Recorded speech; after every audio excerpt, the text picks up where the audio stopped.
they can see it.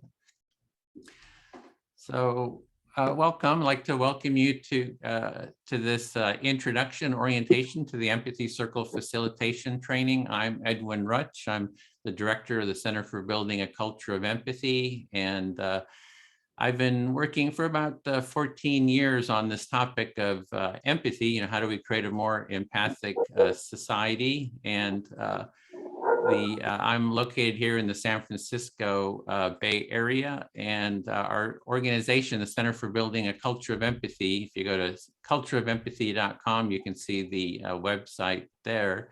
And it's the largest resource for empathy-related material on the internet.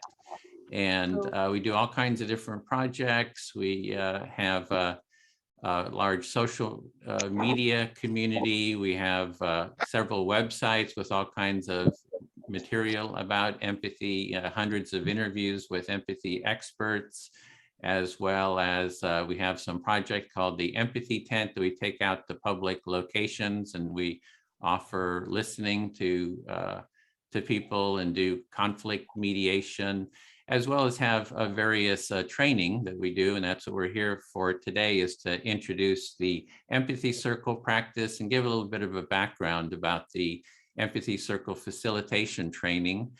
And so from my experience, from all the different empathy trainings that I've seen, I find that the Empathy Circle, this simple practice that we'll be doing here today, is a really effective, perhaps the best, I find it actually the best first step gateway practice to learning and deepening your empathic listening and sort of an empathic mindset skills. And that we have a training, which we're going to be reviewing today. And so let me actually show you the outline of what we're going to be doing. Do a screen share. So this is our outline, and we're going to be going for 2 hours for the introduction to the Empathy Circle Facilitation Training.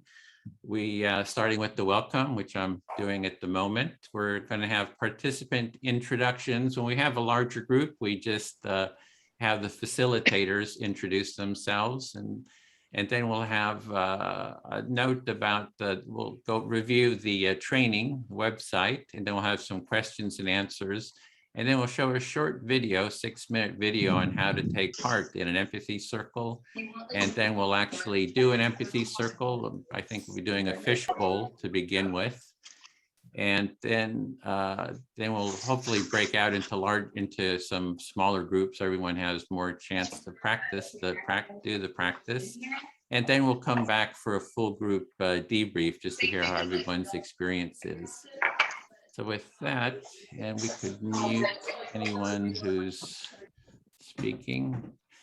So let's get started with some short introductions just from the facilitators. It's just your name, your location, and why you're interested in empathy circles.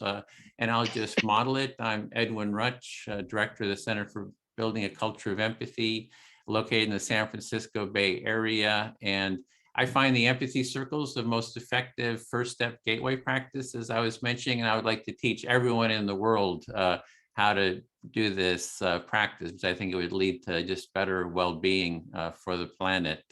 So I'll just go across the screen here for other facilitators. Lou, would you like to go? Yeah, I'm Lou Zweier. I'm in Northern California also, and I'm really excited to be here. And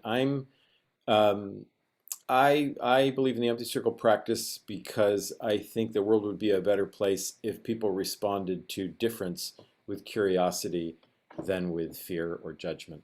And I think the empathy circle process really helps promote that.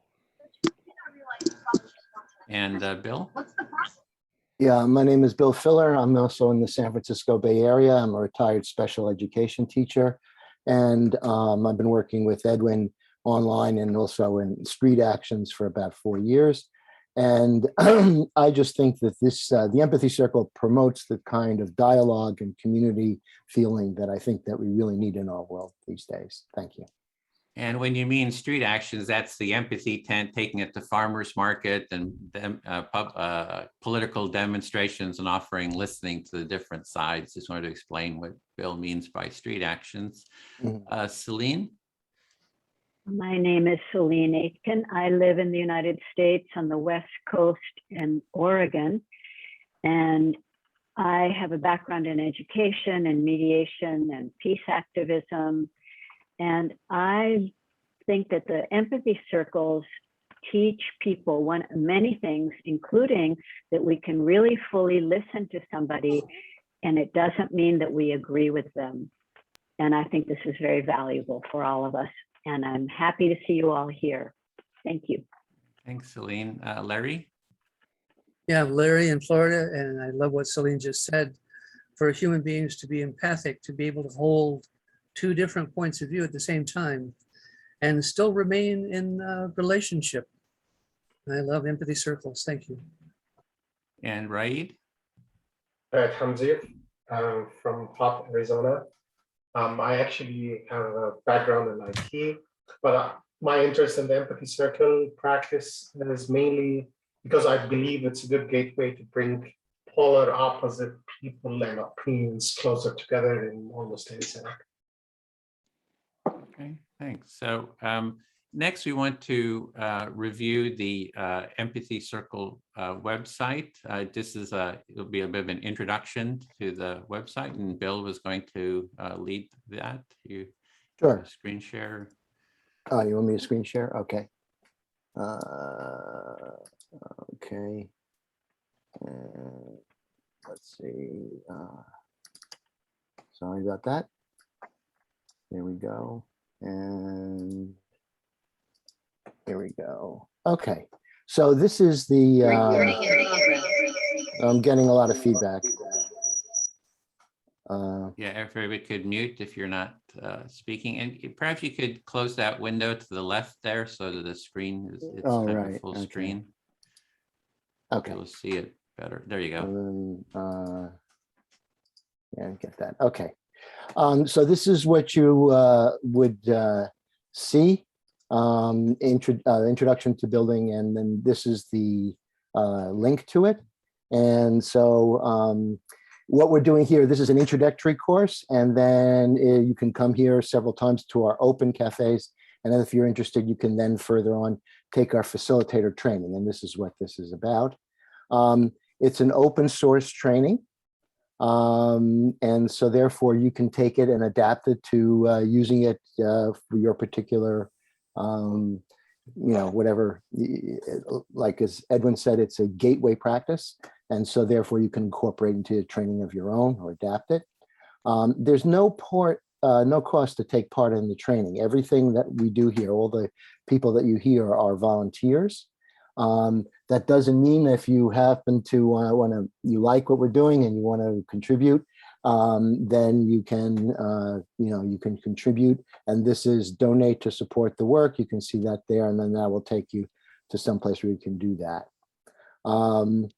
You're getting started right now. We do have a 2 Empathy Circle prerequisite just to participate, so you get the basics down in order to take the training. This counts as one of them. You can attend another cafe, or you can have an empathy circle with your friends or family and stuff. And we, and it's the honor system. If you tell us that you did it, then we'll believe you.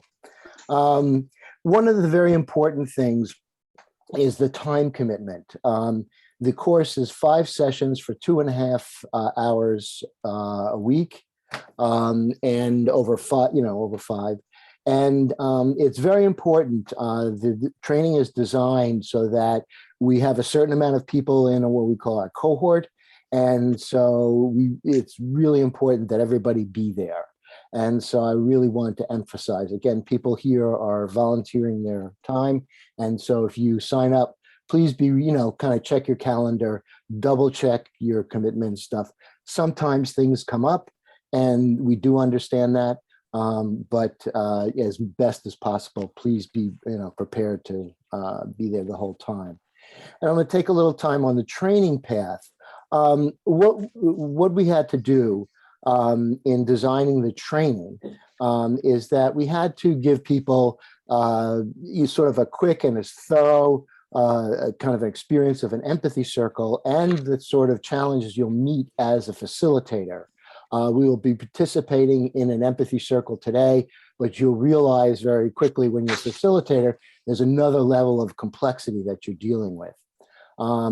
So in order to accommodate that, we want it to be as flexible as we can for learners. So some people are ready to go and they take the 5 and that's enough. Some people want to take things more slowly. And so you can take the training as many times as you want.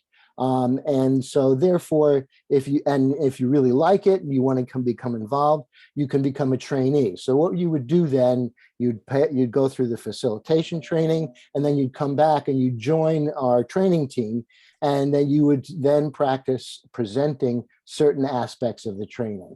And once you do that at a time, again, the time frame is flexible, then you could become a trainer and be able to do the whole training, and share it with others. So, Edwin, is there anything I missed about the training path? Anything you'd like to add? That's good. Okay, great. Yeah. All right. As we come around, we are looking at the cohort 12 series, which is, I believe, is on Saturdays. That will be, I guess, open cafes at this particular time. But then the start date for the cohort would be October 30th. We have another cohort series that goes on Mondays, and that will start on September 20th. Today, which you're in a cafe, an introductory cafe.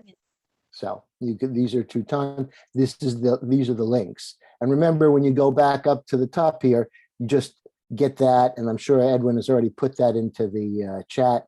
If he hasn't, I will, so that you can get to this page.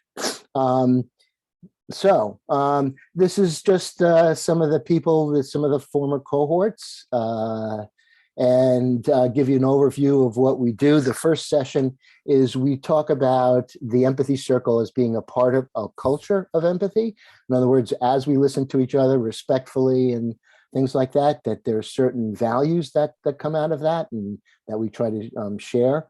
The next session would be a practice facilitation, where you're going to have a chance to lead a breakout room. That you'll see that today.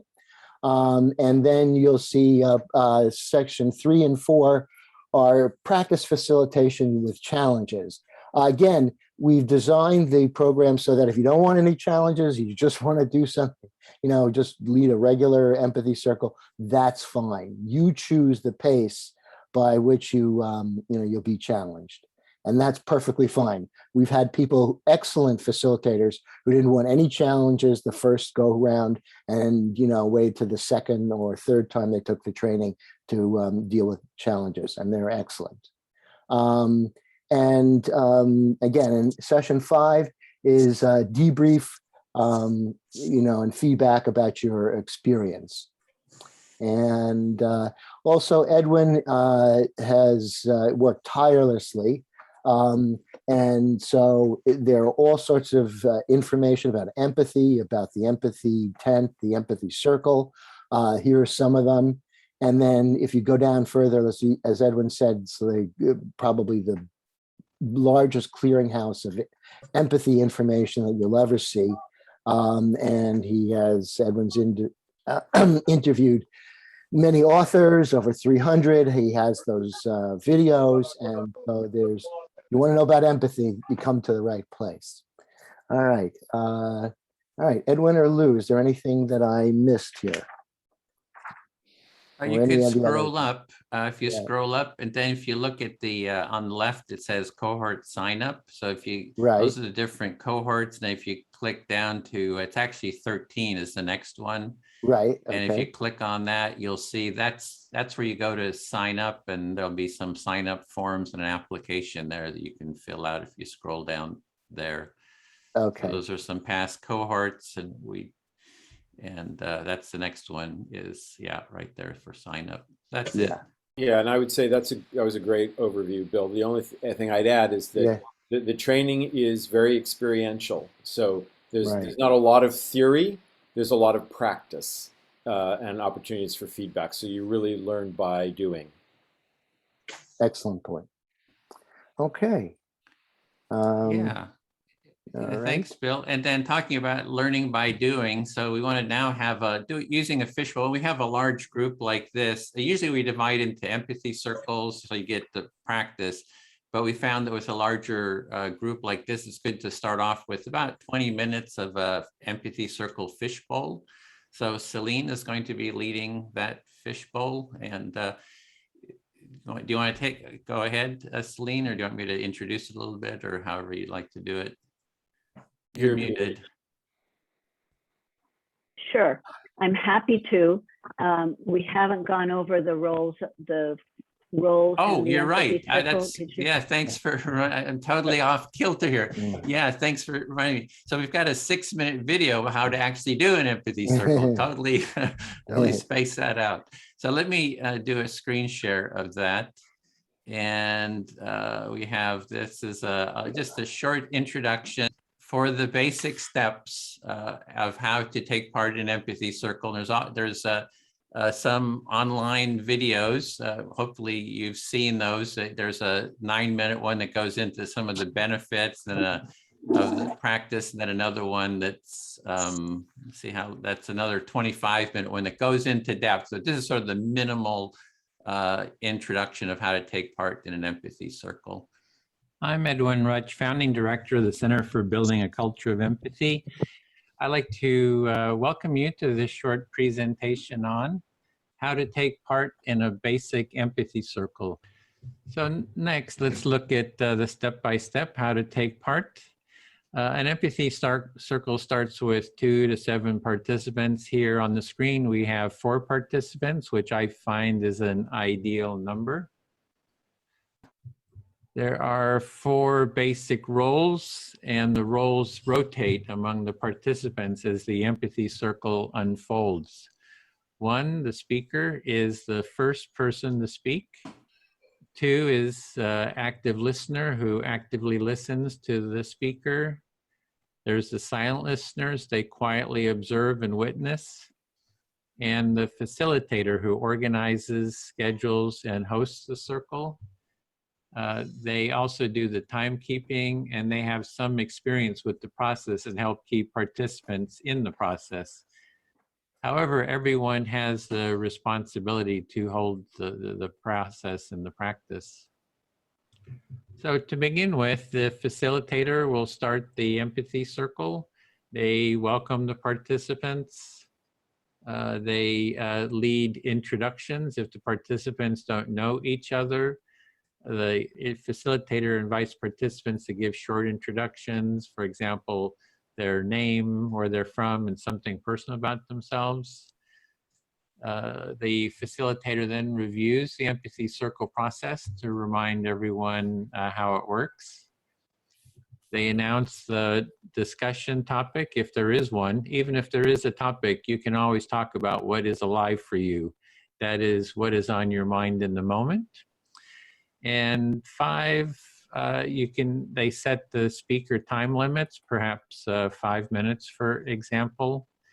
And the facilitator then asks who would like to start to be the first speaker.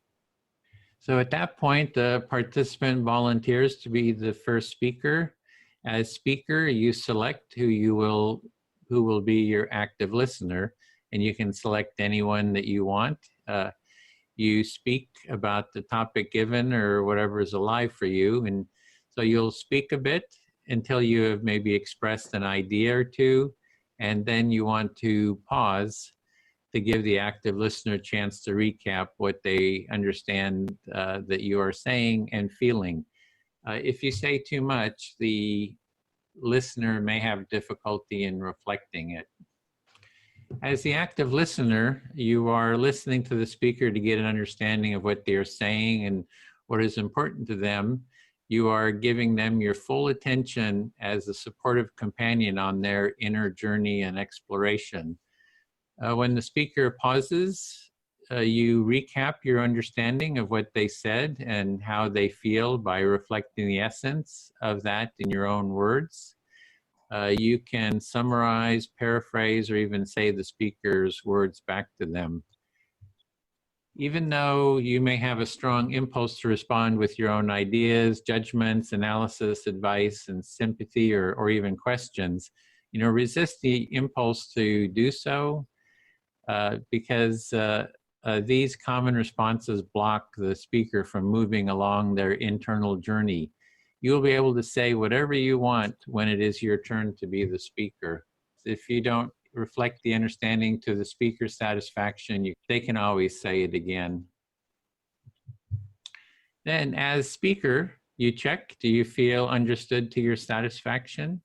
If you do not feel understood, you can say it again, perhaps in different words. If you do feel understood, continue sharing. Again, after speaking a bit, pause to give your active listener a chance to recap their understanding of what you said. As the active listener, you again share your understanding of what the speaker said and meant. The cycle of speaking and reflecting continues until you, as the speaker, do not have anything else you'd like to say, or until you get a signal from the timekeeper. If you get a signal from the timekeeper, then finish up what you're saying in a sentence or two. After you get a final reflection, you can end your turn by saying something like, "I feel fully heard," or something like that to indicate you are done with your speaking turn. At that point, the roles then rotate. The active listener becomes the speaker. The person they select becomes the new active listener. For everyone having equal time, it is good to select someone that hasn't spoken lately, but it is your choice. The others in the circle become the silent listeners. This process of taking turns in speaking and active listening continues for whatever time is allotted for the empathy circle.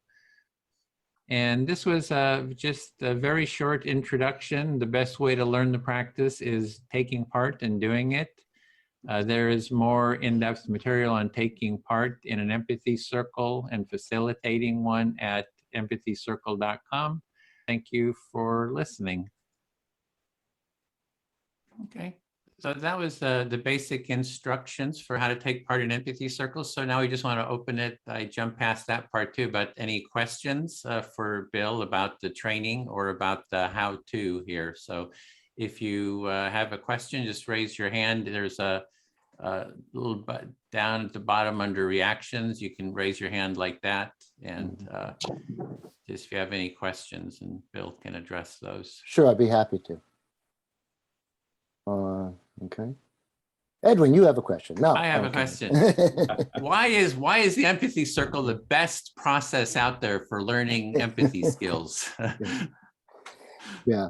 Well, what I think, what Lou said, and I think we talk about is the experience. It's the experience of being heard. And so that cuts across, as opposed to just an intellectual understanding, that cuts across different people, different ages, different ethnicities, geographical languages and things like that, because everybody can relate to being heard. And once we all hear each other, then we understand that we are part of, indeed, a human community. So that's it. I don't see any other questions. So I guess we'll just kind of move on then.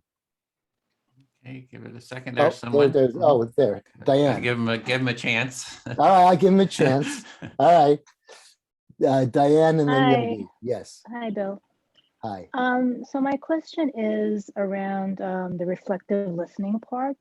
When, let's say one of the speakers is saying something that is either racist or, expressing an oppression toward another group. Like I'm an MVC, have an MVC background, and right. What I learned in MVC was we would try to reflect needs, but not necessarily reflect back that kind of language, because we don't want to reinforce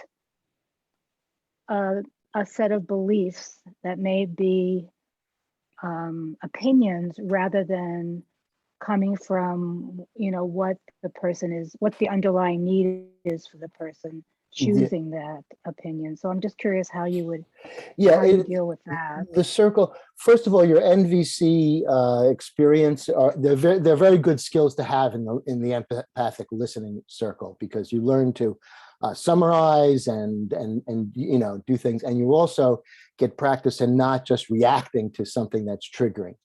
And so that's what we try to do in the empathy circle. We don't have judgment. It does not mean that you have to repeat word for word racist things or things that you feel.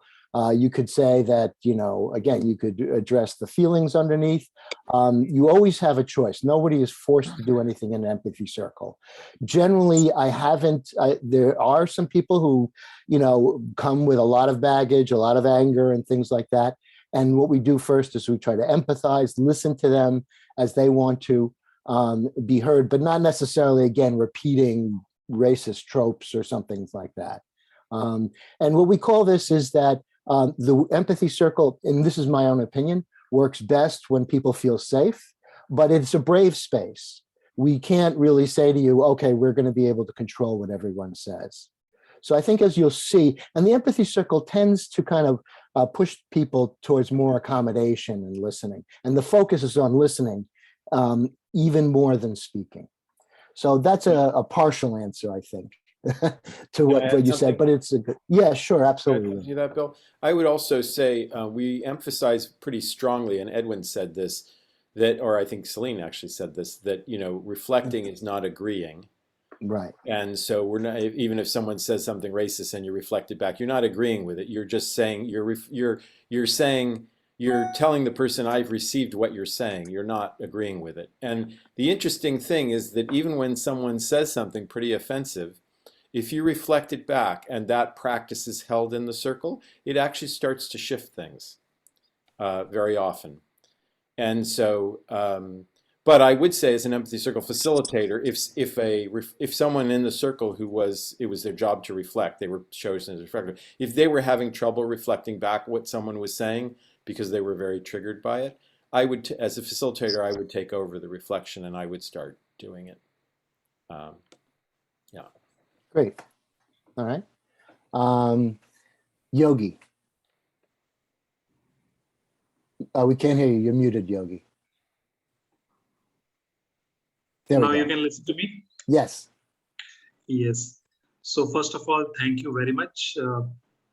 This is my first time I'm interacting with you people. So I just came to know through LinkedIn. And that's what made me attempt. So I'm having 4 questions. My first question is, why have you kept it free of cost?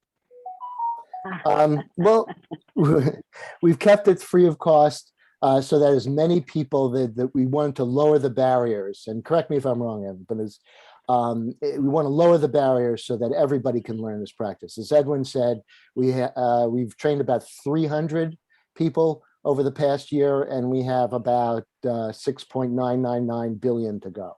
So that's the first one. Okay. My second question is, what has empathy to do with facilitation? Because everywhere you're using that word facilitation. Right. Facilitator. Right. So the empathy circle is a listening practice that gives people the experience of being heard, and we feel then also gives the experience of empathy. Facilitation is the art of holding facilitating a group so that everyone can be heard. And that's a different level of complexity. Okay. Could I add something to that, Bill? Yeah, sure, absolutely. The other thing is, it's my experience over and over and over again that you could describe a process to a group of people and you can show them it. And then if you ask them to participate in it, it will be very hard for people to actually do the process and hold on to that structure. Our habits of communication and our habits of listening are very ingrained, and the empathy circle process structure as we have it does interrupt some of our normal patterns of listening and responding. And so it takes a guide, an experienced guide, usually, in almost all groups, it takes an experienced guide to keep people on the track of doing the process. Thanks. Okay. My third question is there a scale to measure empathy of a person? Can empathy be measured? Well, we have one of the things we bring to the to our empathy tent is whether you can read people's facial expressions. Sort of, there's no hard answer to that. Can I answer that, Bill? Oh, sure. Okay. I have done a lot of research on the measurements of empathy. And if everyone could mute if you're, yeah, so, and I do have a web page with probably, something like 30 different measurements. They're sort of academic measurements. And there's a lot of them are self-assessment measurements, and this is what the academics use. And those measurements are pretty notorious for being inaccurate. So there's not many accurate measurements of empathy. The one that Bill is using is one mentioning is we have pictures of people's eyes, and then you have multiple choice of the emotion that you're sensing. And I really like that one. And we have that in our empathy tent, and people take that test. They see the eyes and they kind of select. I really like that one. There's other measurements which are biological, which is, measuring oxytocin in your body level. So when you empathize with someone, your oxytocin level goes up. So you can measure that. So there's not.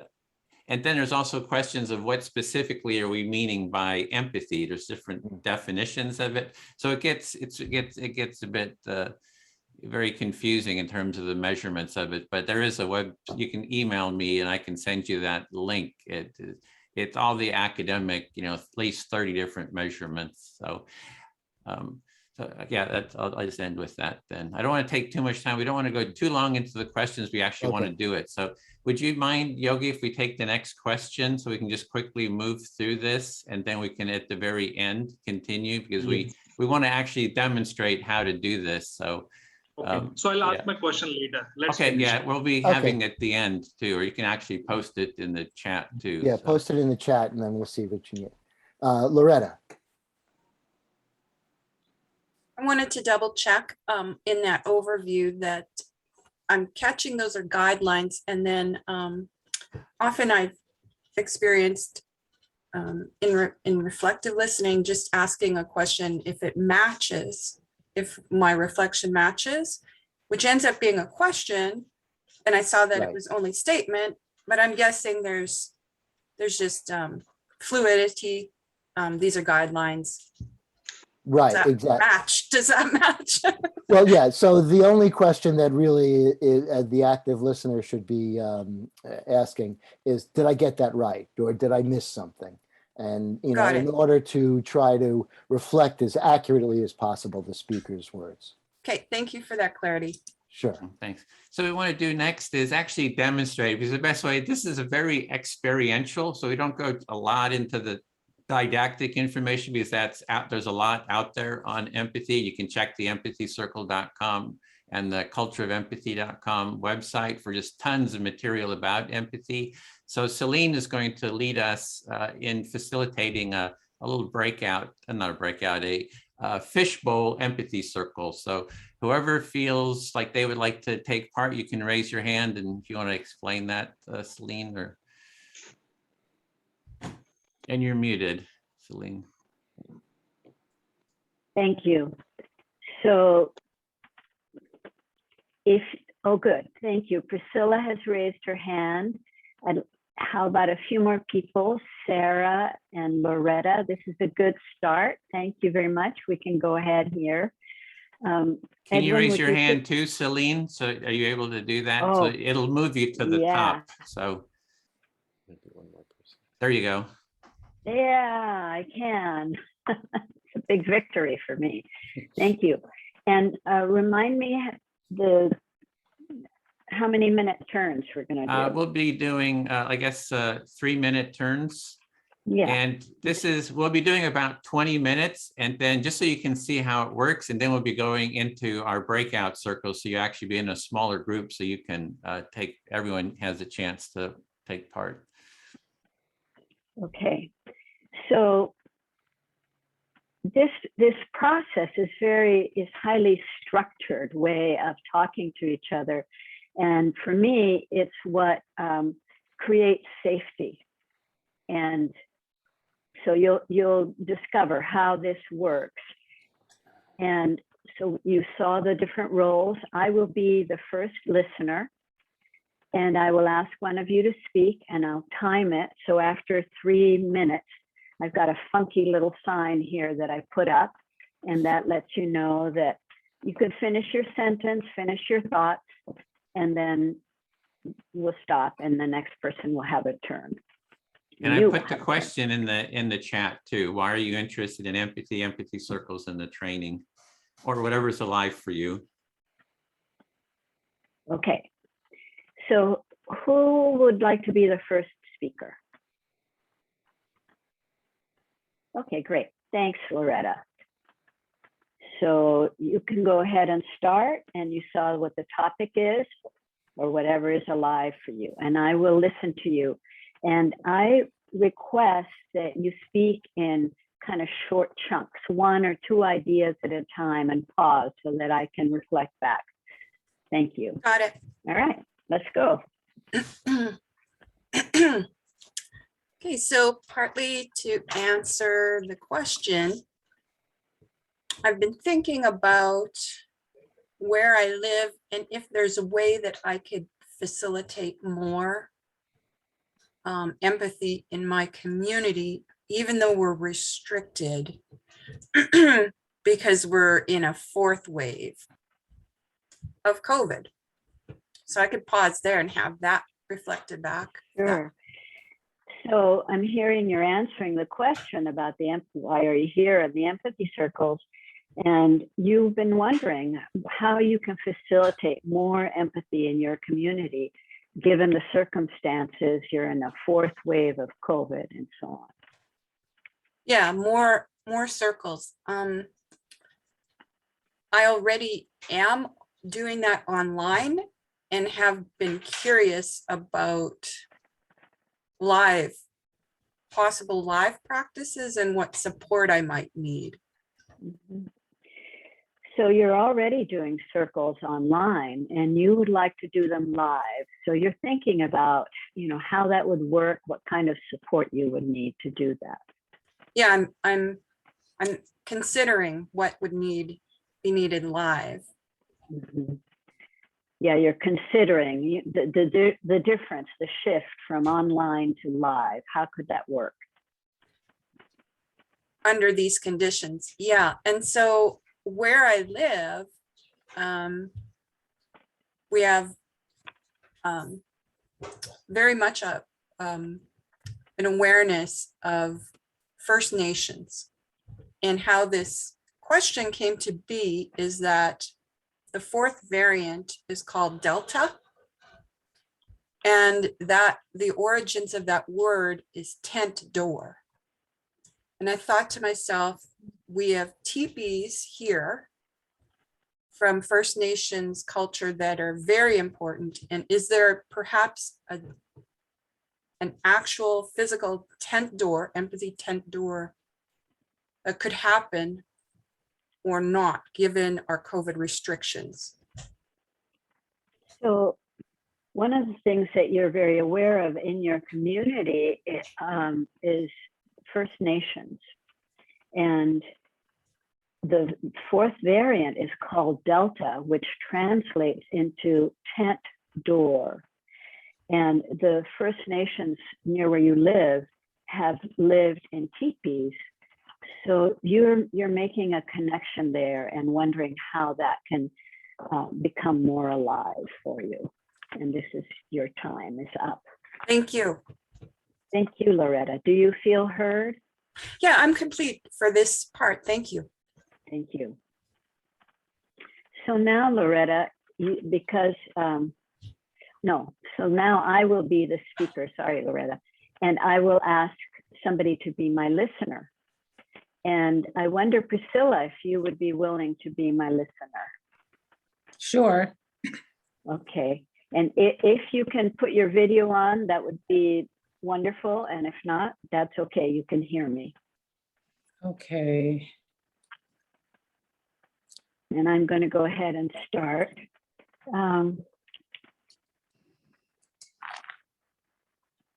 let's see. Earlier, I think Lou mentioned curiosity. I love curiosity. And for me, when I participate in empathy circles, I am curious about whoever I'm talking to and listening to. We've had people from all over the world, and I find so much that is this kind of the same, and so much that's very different between us. So curiosity is important to me. I'll pause there. Okay, so let me know if I'm understanding you correctly. You said that when you participate in these empathy circles, I was getting a call, I had to hang it up. Am I still there? Okay. Yes. When you participate in the circles, you are very curious. You love curiosity, and you find that there's so much that you learn whereby we are the same. Did I understand you correctly? Yes, thank you. Yes, I appreciate how you heard me.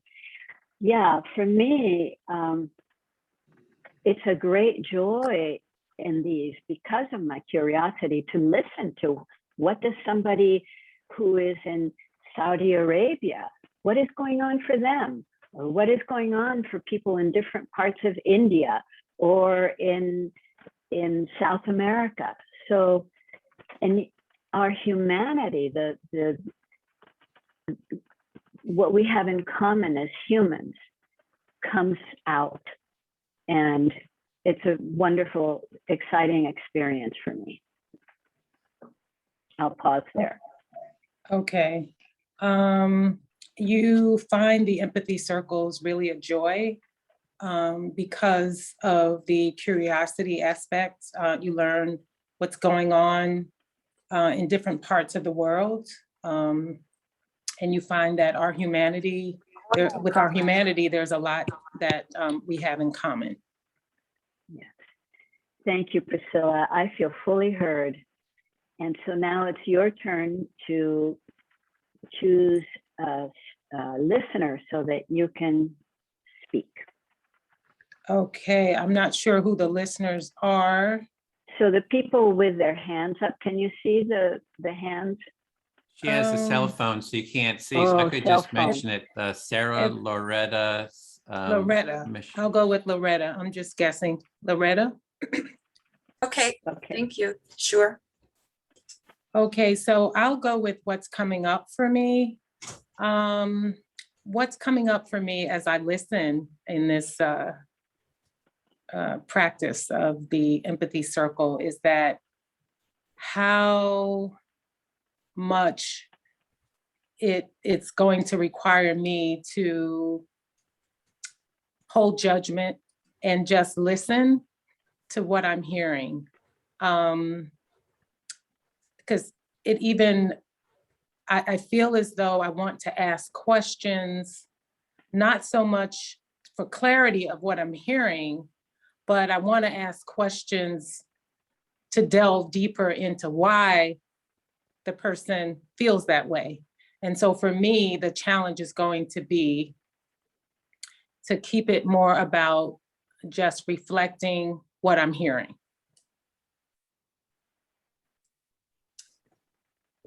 And would you like me to reflect that right here? Sure. Yeah, I heard that you are aware of a challenge in you about judgment, and that you'd really like to know how to hold this kind of empathy and listening, knowing that there's judgments at the same time. Does that match? Well, that's close. It's not so much that I want to know how to do it. I feel like that the practice will help me to be able to do it. But I recognized early on that that's going to be my challenge, for me to place that curiosity on making sure that I reflect back what I'm hearing, as opposed to that curiosity being around why I'm hearing what I'm hearing. So you want to have the presence to reflect back what you're hearing, and be able to deal with the why in a different way. That will be your challenge. Yes. Did you catch that? Yes, that's close enough. Thank you. I've been I heard. Thank you, Priscilla. Yeah, I hear that you anticipate that your judgments might come and keep you from being able to really hear the person. Is that part of it? Well, I guess maybe I'm optimistic as well as acknowledging my challenge. I'm not necessarily saying I won't be able to do it. I'm just saying that that's going to be a challenge for me that I'm going to be conscious of. Yeah. That's Oh, what's great. coming up for me as I listen to you speaking. Yeah. Thank you. Thank you. That's very clear. Your time is up, Priscilla. And Loretta, now you get to speak to somebody, and we have hands up from Sarah and Michael. You could choose from if you like. So I want to check because I already spoke. Do I speak again? Yeah, go ahead. Oh. We'll have one short turn and then we'll move on. So you can go ahead. Mm-hmm. Yeah, so, okay, what's alive then is kind of So, wondering wait about. a minute, would you please pick a person? Michael, and I see Gary has his hand up also. Got Pick a it. listener. Yeah, Thank you for that cue. Gary, would you be willing to reflect back? Yes, I will. Cool. Yeah, so I am curious when I hear all of this about exactly when key words that may be triggering for the group come up, and how I'm guessing maybe coming back to the guidelines for everyone could be a possible way to keep these empathy circles flowing. So you can reflect that, yeah. Okay, so what I hear you saying, that you have curiosity about keywords that might influence the group in the overall, and how would you bring it back to the principles to keep it flowing? Is that what I hear you saying? Is that all you said? You got it. Thanks. And yeah, I'm kind of wondering about what kind of support the facilitator would need regularly to come back into community or support or emotional well-being or their own empathy. So you're wondering how would the facilitator come back into his focus of the group and get not too involved in the emotional side of it? Is that what I hear you saying? More like know where they could have emotional support for anything that might go awry. Oh, so knowing where they would have emotional support for the need that might arise. Yeah. In a circle. Okay. So you Yeah. fully feel heard. Excuse me. Yeah. Thanks for hearing me. You're welcome. Thank you. Thank you, Loretta. Thank you, Gary. I'm going to take a few seconds or moments to address what you brought up, Loretta, and because I think it's a great point. And this is I just want to check. Are you reflecting back to me or? No, I'm not. Your turn is finished.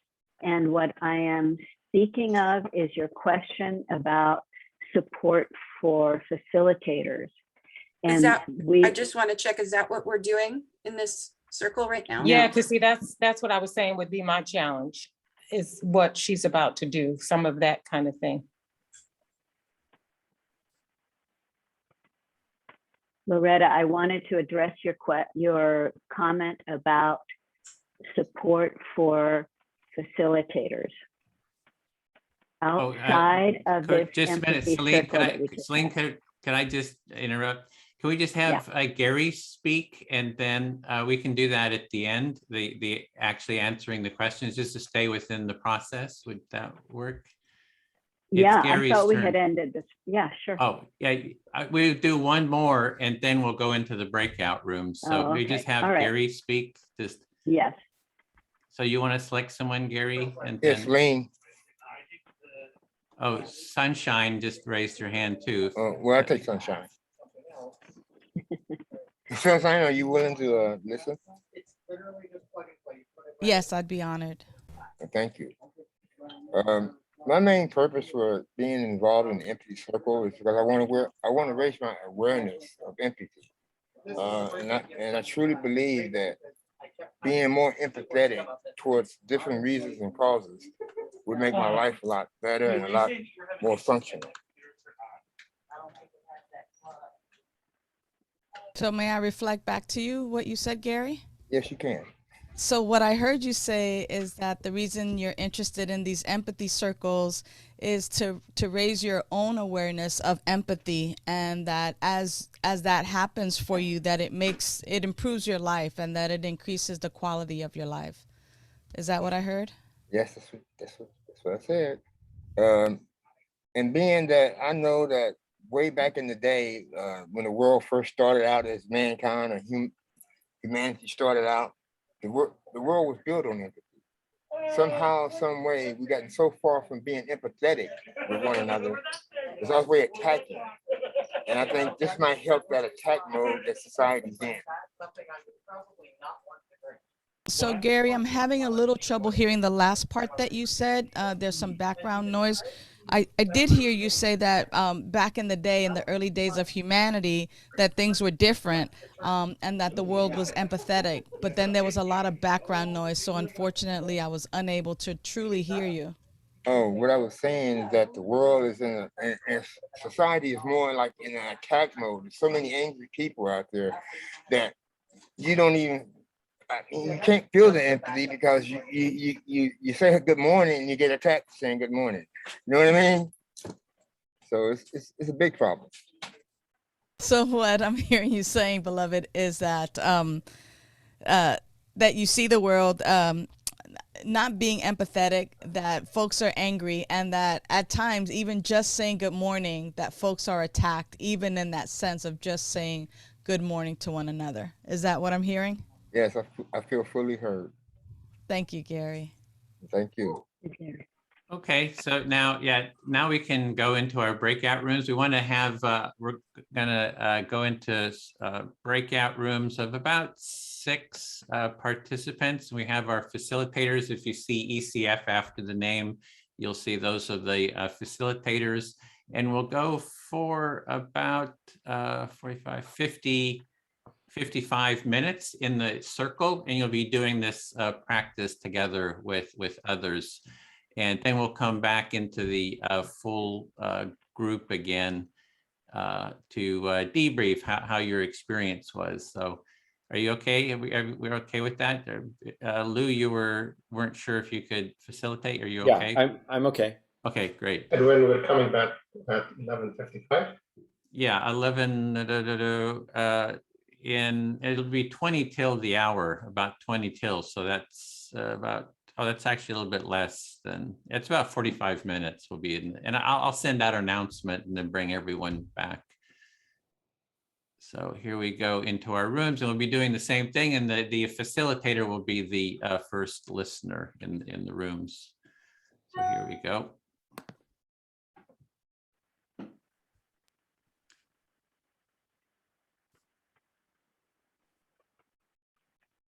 And Celine, we're here in the main room, and I'm here with you too. So. Okay. How many minute turns are you thinking? I would say 3, since we're kind of a larger group, and or it's up to you, but 3 or 4. So hopefully the others are able to transition. Kimberly, Nestle should be moving. You should see another up. Heather, yeah, should move. Let's see. Okay, go ahead. Yeah, we're all set. The others, I think there's some, well, there didn't quite transition, so go ahead. Okay. I have So, a quick question. yes.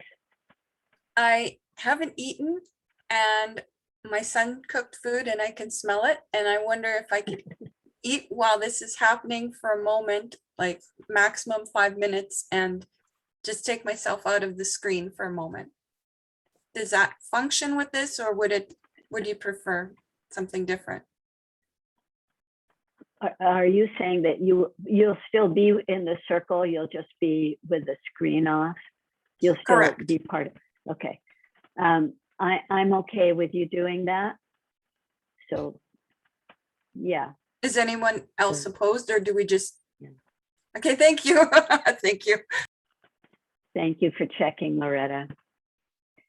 All right, so here we go. I will be the first listener.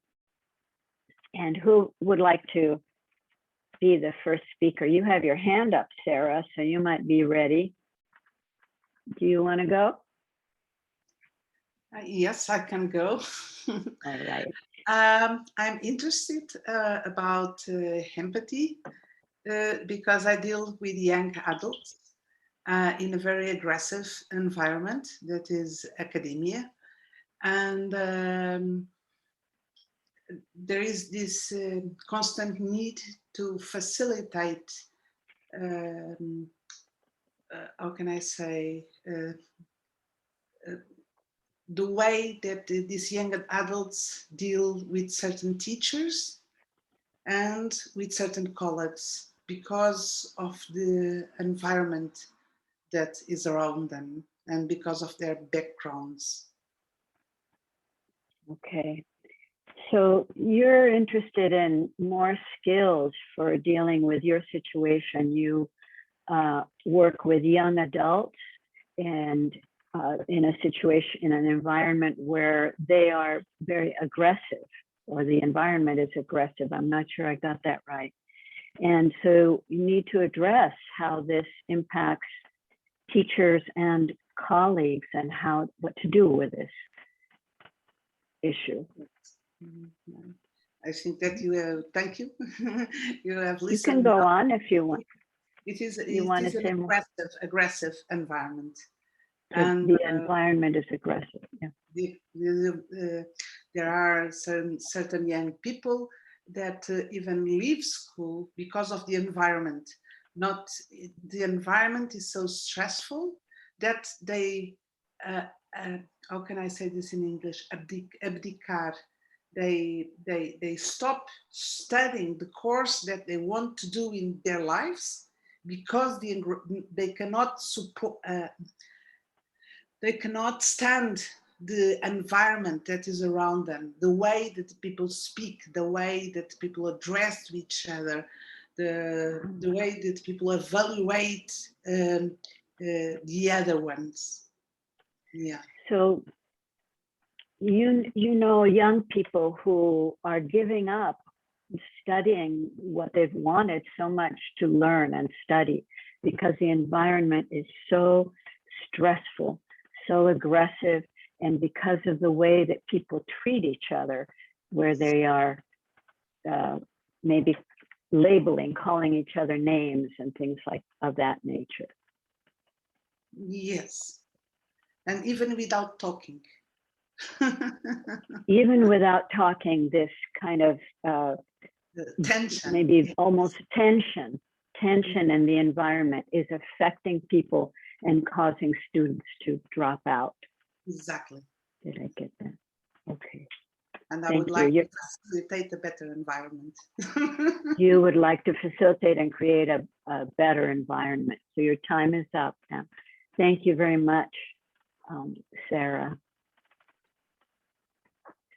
Okay, so I will speak now, and I wonder, Maggie, if you would be willing to listen to me. Me?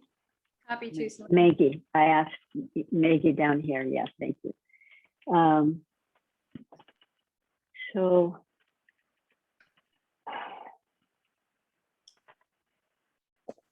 I I too want to contribute to helping our world by showing that people can listen to each other, even when there is anger or despair and disagreement.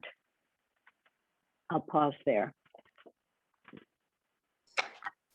Thanks, Celine. What I'm hearing you say is you want to be able to contribute to the world, to helping the world understand that it is possible to communicate with each other and listen, even when there is anger and despair present between people. Yes. And what I have experienced is that the satisfaction that people feel when they have been fully heard becomes the most important thing, more important than whether somebody else agrees with them or not. And I'm hearing you're adding to, you're rounding out by saying that in your experience, there's a satisfaction and a growing that happens from being heard, from being deeply heard, which you have experienced can be more important to people than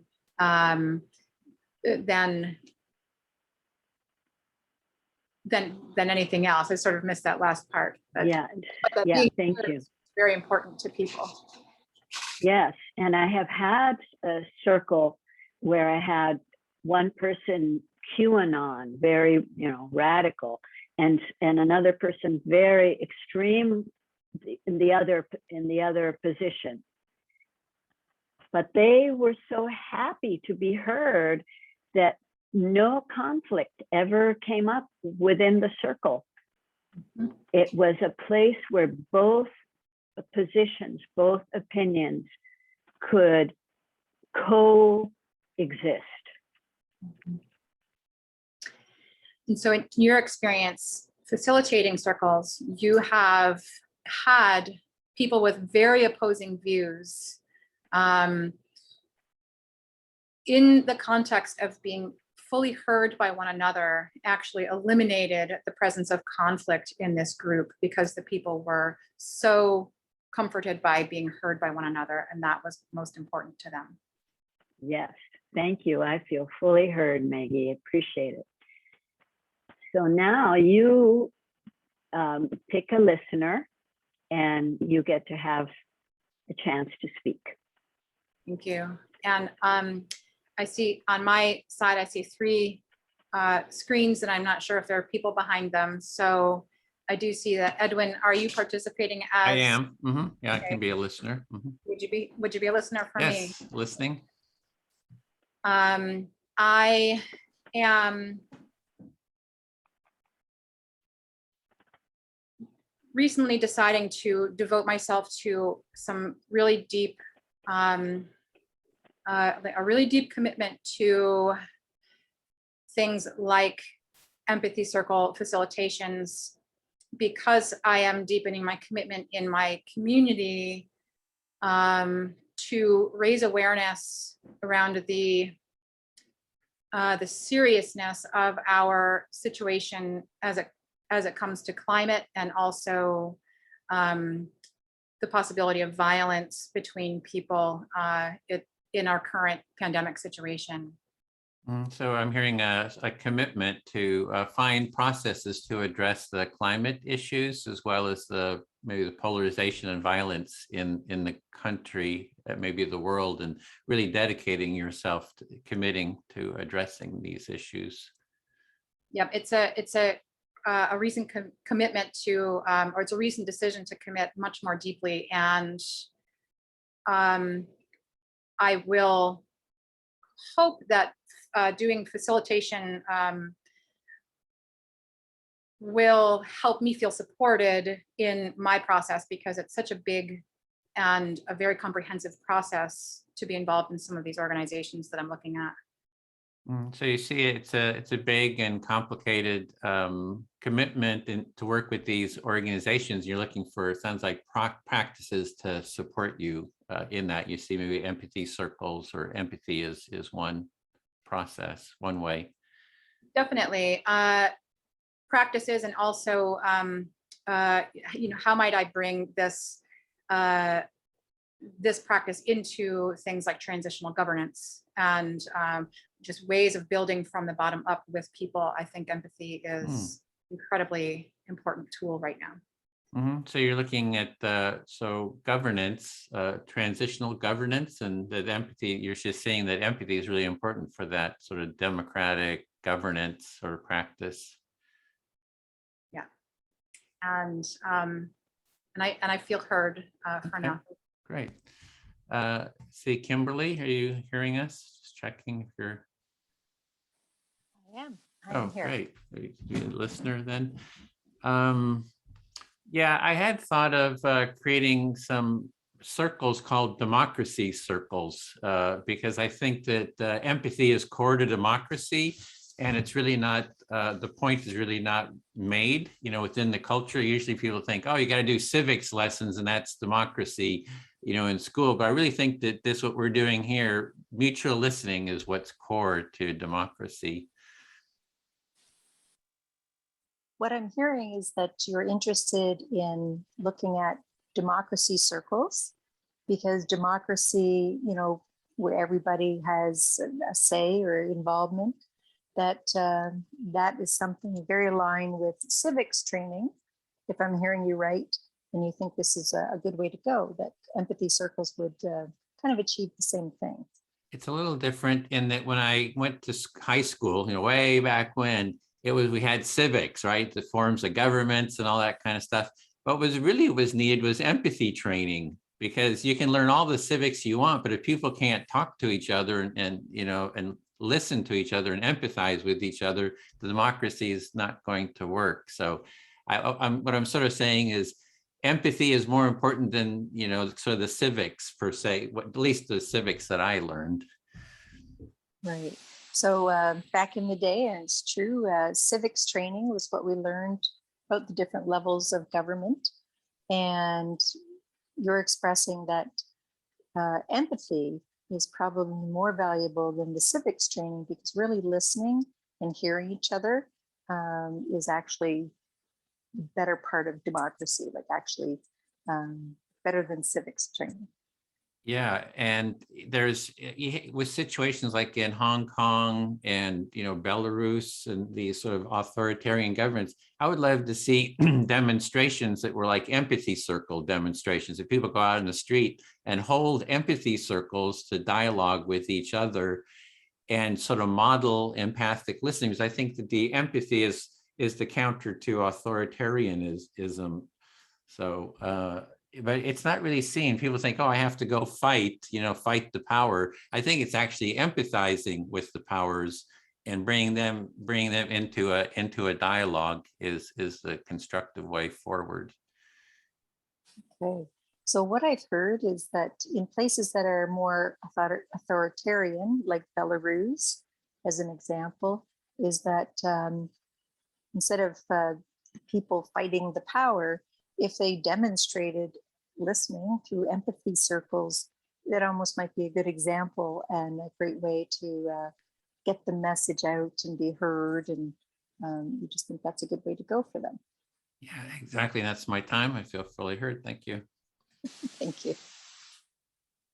I can't see the name, so if you want to pick somebody who's not been a listener, that'd be great. You're muted, Celine. Thank you. So I would like to invite Nellis Steele or Nellisile. I'm sorry, I don't know how to pronounce your name, and I don't know if you're available to take a turn. I'm not sure if they're here because we're in the weight room, and Lissy was sent to room 4 but didn't move. So I don't know if this is sometimes Zoom kind of has a glitch, and if they're not speaking, that maybe they're not really here. Okay. So. All right. So then I would recommend you ask anybody, Sarah or Maggie or Loretta or me or Edwin, your choice. Okay, I can't see the names, so. Oh, you can't see the names. Being on a cell phone, I'm you willing don't see everyone, so. I'm yeah. willing to, and this is Loretta, if you're wanting more ease Okay. there. So Loretta, would you be a listener for me? Yes. Okay. So I've been a community mediator for more than 5 years, and I've been doing a lot of coaching. And in the last year, I've moved into dealing with more older adults. I really feel that they have a lot to say and aren't listened to as much these days.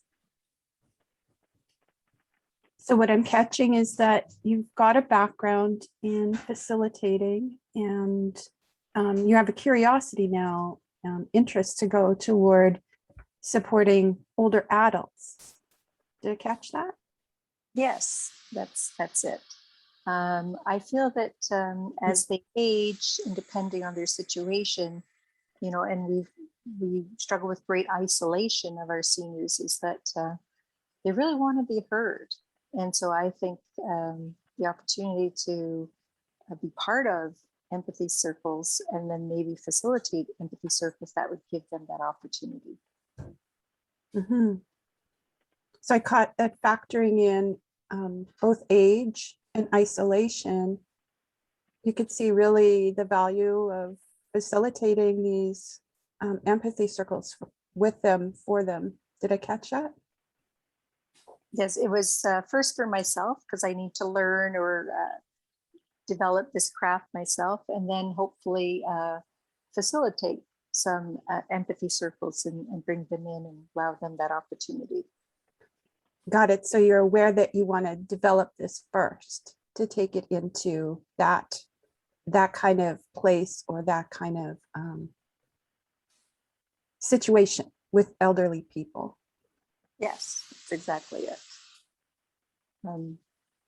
So this is a skill that it's not unfamiliar to me, but to learn everything that I heard earlier and the commitment to it, I realize it's a process, and the experiential part to it is very valuable. And I'm looking forward to doing a bit more of that so that I have a greater comfort level.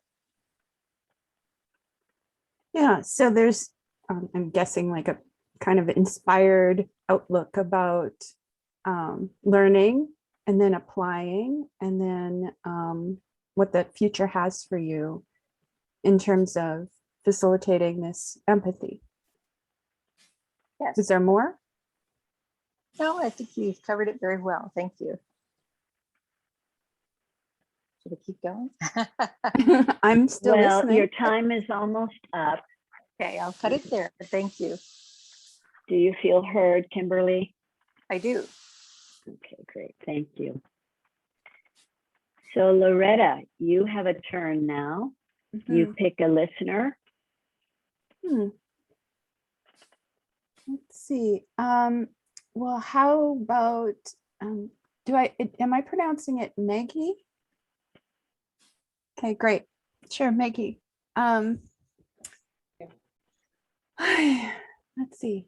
Well, I am thoroughly enjoying what I'm learning as we practice here, as I catch everyone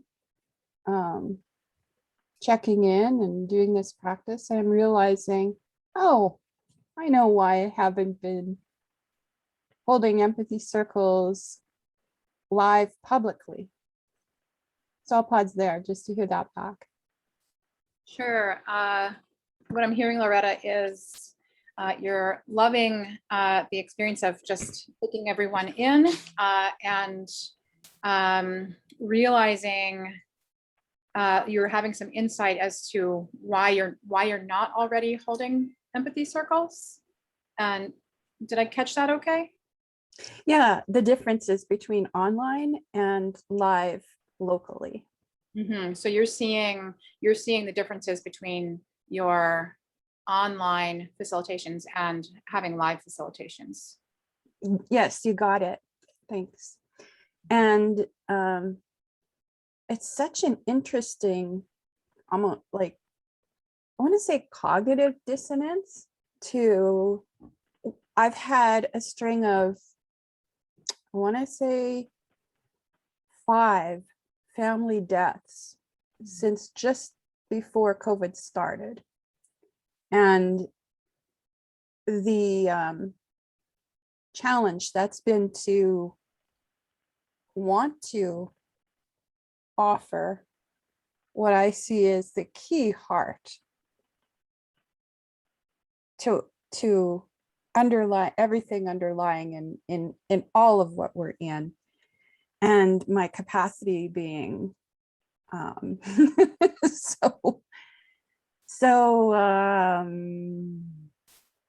yeah, something challenged. So I'll pause there.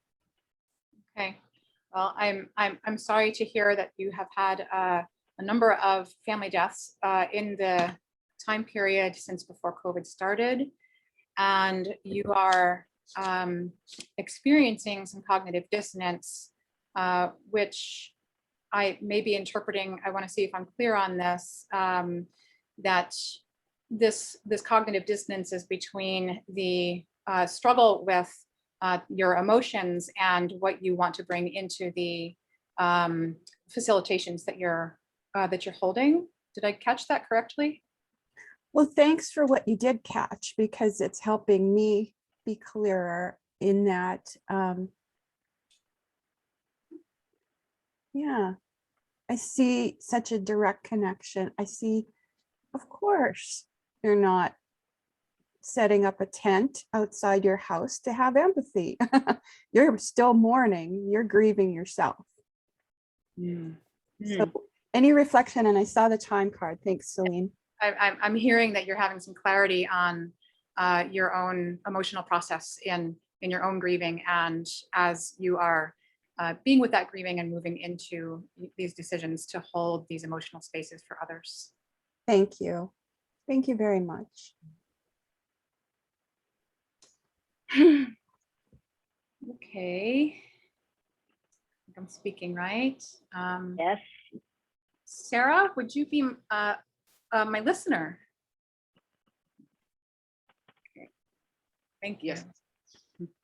Thank you. I am happy to be joining this training, this next cohort, because I really feel a lot of nervousness when I am in these kinds of spaces.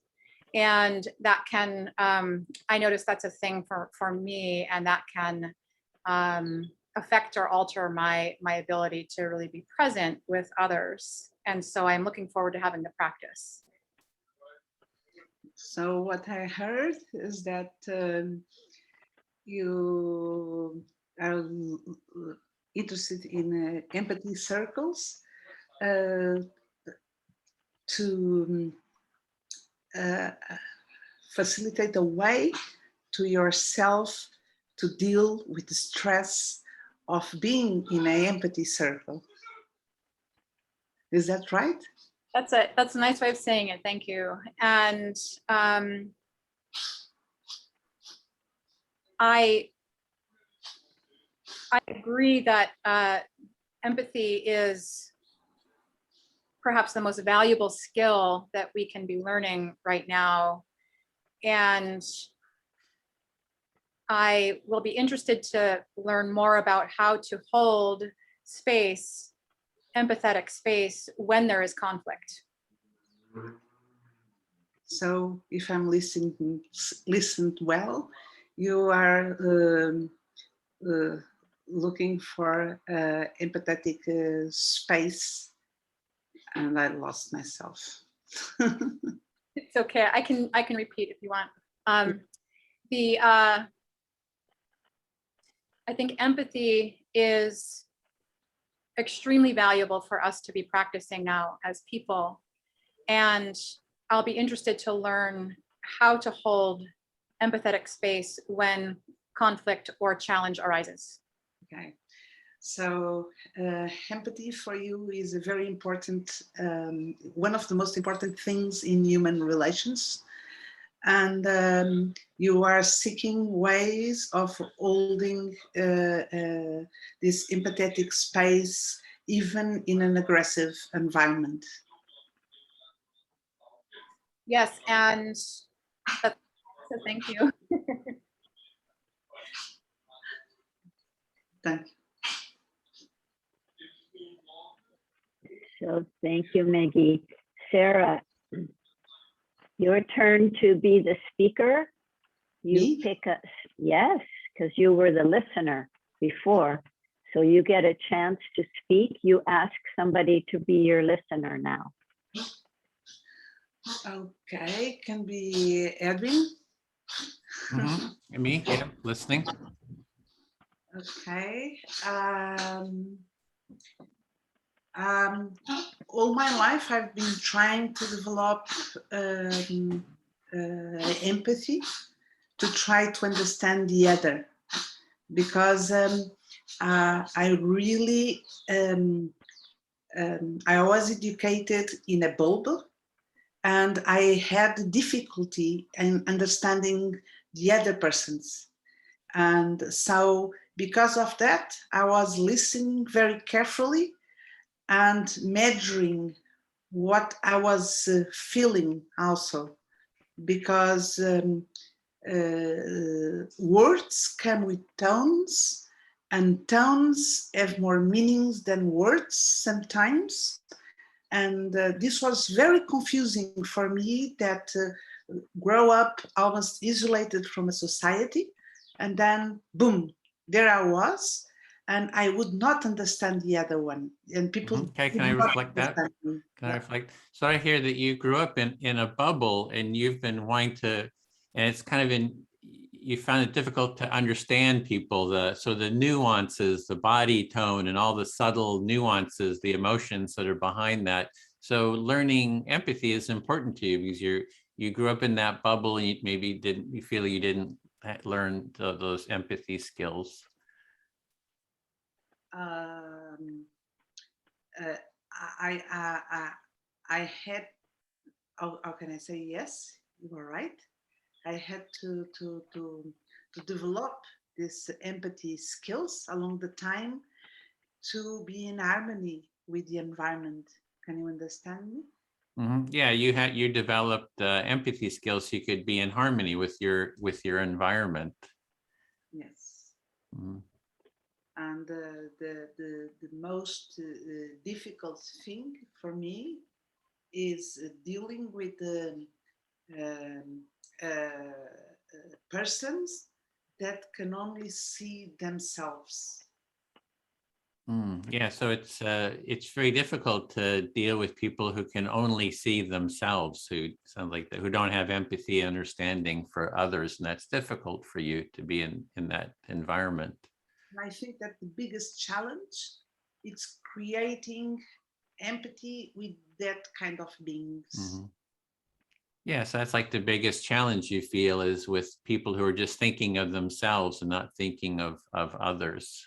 Yeah, that's the biggest challenge for empathy. Yeah, that's it. Okay, and that was the time. So I'll speak to Celine then. Okay. Yeah, I think Sarah had also asked about an environment where people are not empathic, and how do you sort of transform that environment? I was just remembering that, so I thought I would maybe talk about that a little bit. So you're referring to what Sarah mentioned about an environment that is not empathic, and so you want to address that a little bit. Yeah, and I would say the whole world, it's a bit, the whole world is a bit like that, right? There's a lot of empathy, but there's a real shortage, an empathy deficit too. And that's why we're doing this work, is because we want to create a movement to raise the level of empathy in society, and really to make empathy a primary social value. Say, everybody's got to learn how to empathize. Here's some skills. We want everyone in the world to learn these empathic listening skills. And that's a good first step. Yeah. So actually, when you think about it, the whole world experiences an empathy deficit. So you imagine being able to teach everybody in the world empathy as a primary social skill.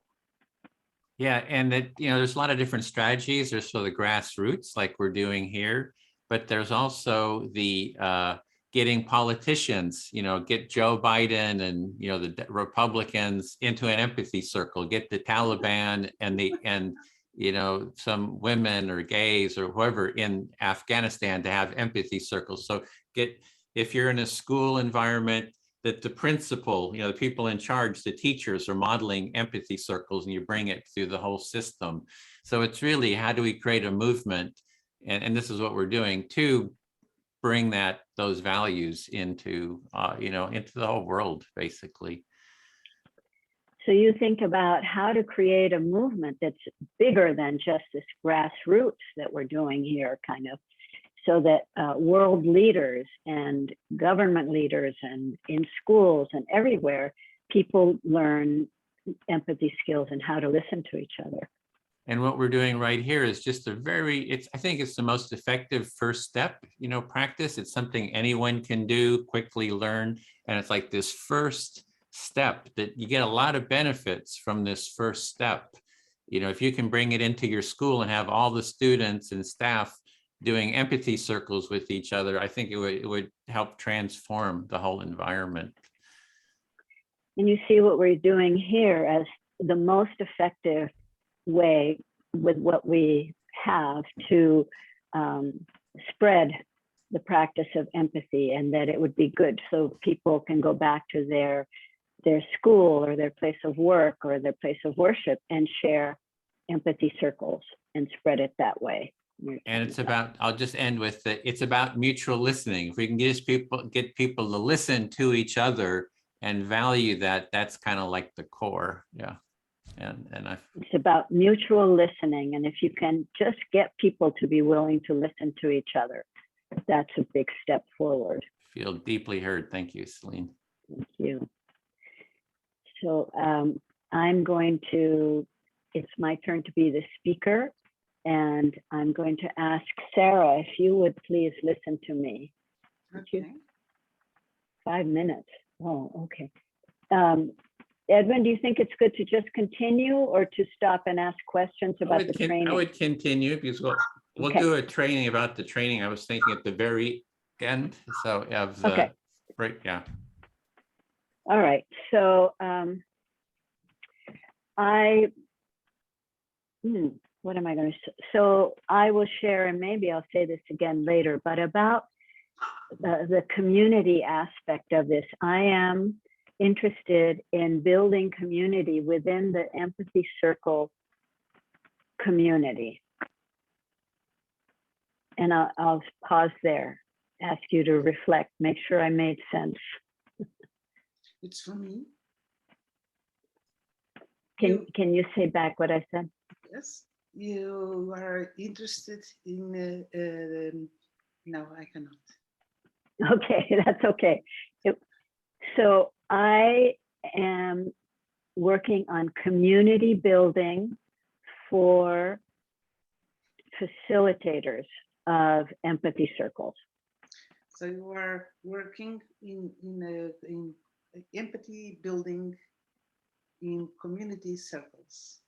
Community building and empathy circles, facilitators. Empathy circles, yes. And so to tell you that facilitators meet together regularly and get feedback and get support from each other. So that the facilitators meet regularly to support and to have feedback from each other. Yes. And also, if somebody wants to do an empathy circle in their community and maybe want somebody to co-facilitate, to facilitate with them, they can ask the community of facilitators to help. And they get it, they get the help. So I cannot repeat. That's okay. I'll say it again. I hear myself. I like it. So facilitators can ask for help when they're going to facilitate a circle. Will you come and help me facilitate? And they get support in this way. Does that make more sense?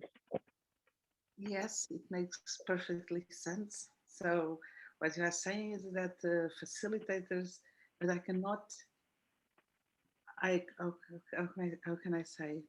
I forget your words. I can understand it, but I keep forgetting the words. I'm sorry. Thank you.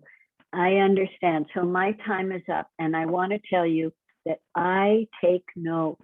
I write down for that reason. Okay.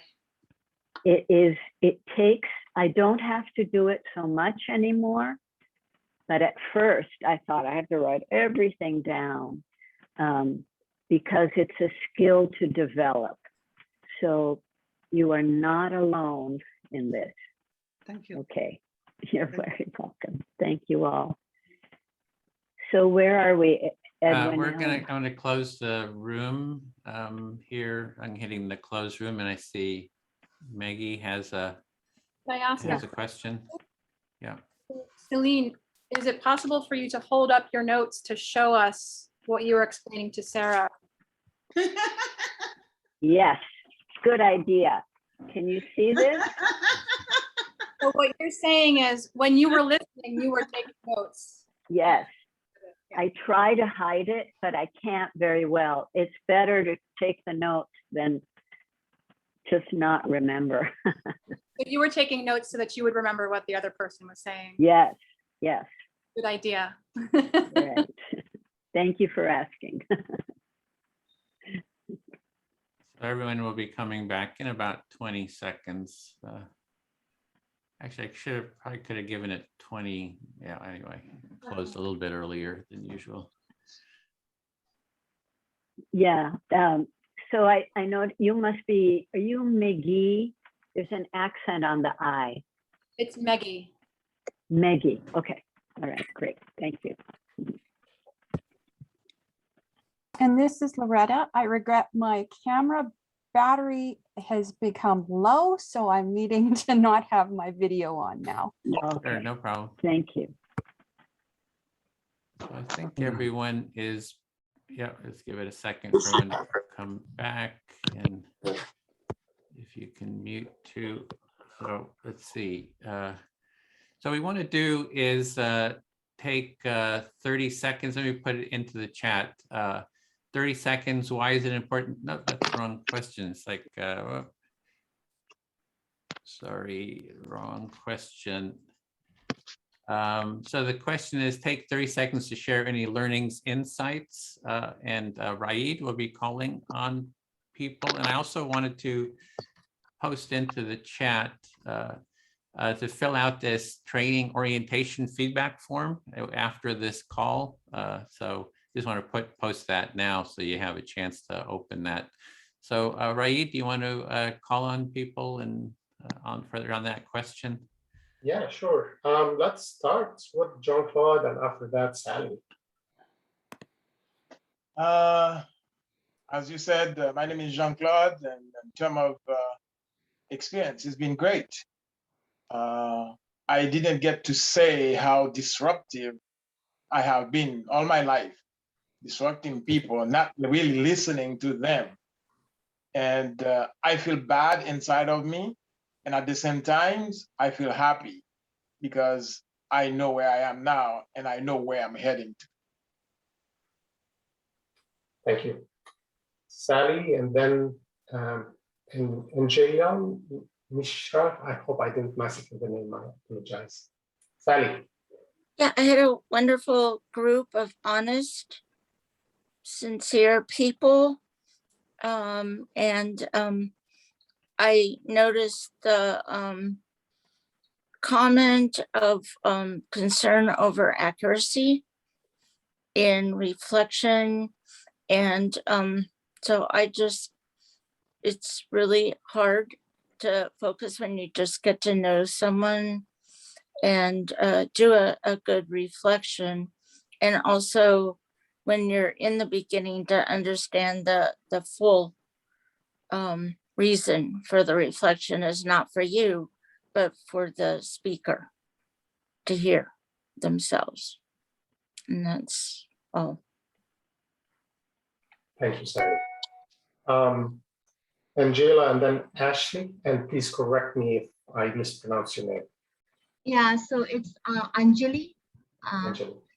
So I learned a lot from the Empathy Circle. It made me think about a lot of things, and particularly about the value of the time it takes to listen and then reflect back, and then the speaker, all of that, you know, really adds to better conversations. And it becomes even better when you have a difficult conversation or when people don't agree, because then you have a way to empathize and then also disagree in a safe, empathetic environment. So I learned that bit from today's circle. Yeah. Thank you. Ashley and then David.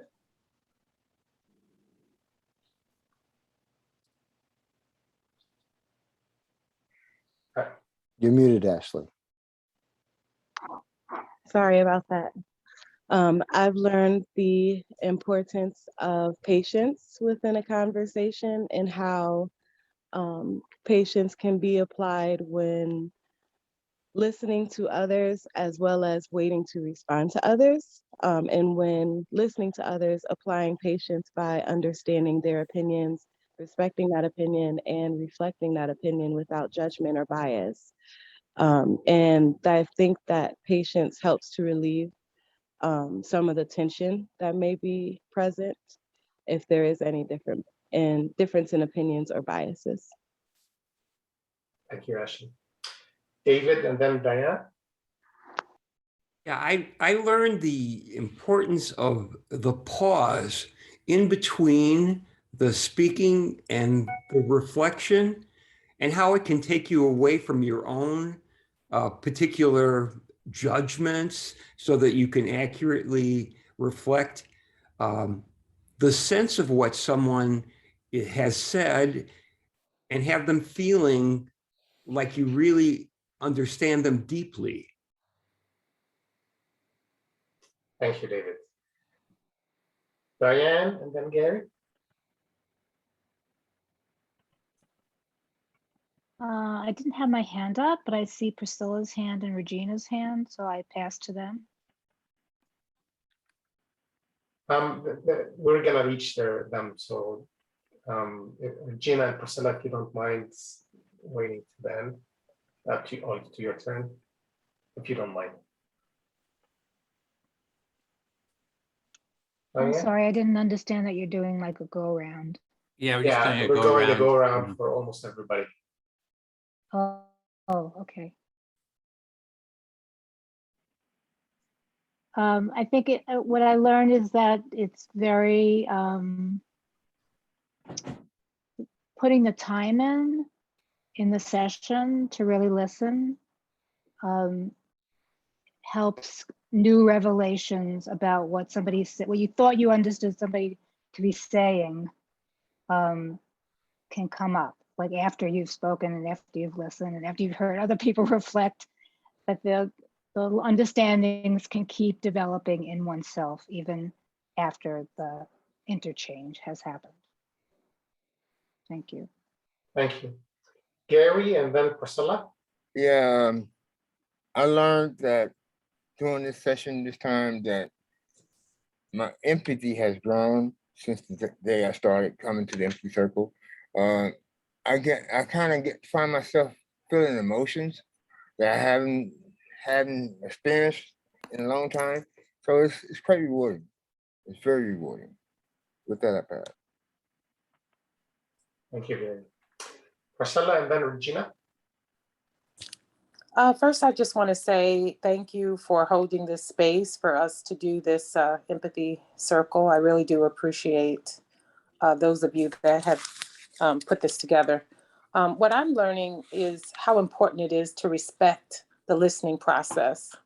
For me, for those times that I have friends or associates that I talk to that just go on, and I feel like, oh, they're never going to stop talking. When am I going to get to interject? And realizing that there just may be times where the conversation will just be one-sided, and to just respect the fact that I'll be able to listen better in those situations. So thank you. Thank you, Priscilla. Regina and then Heather.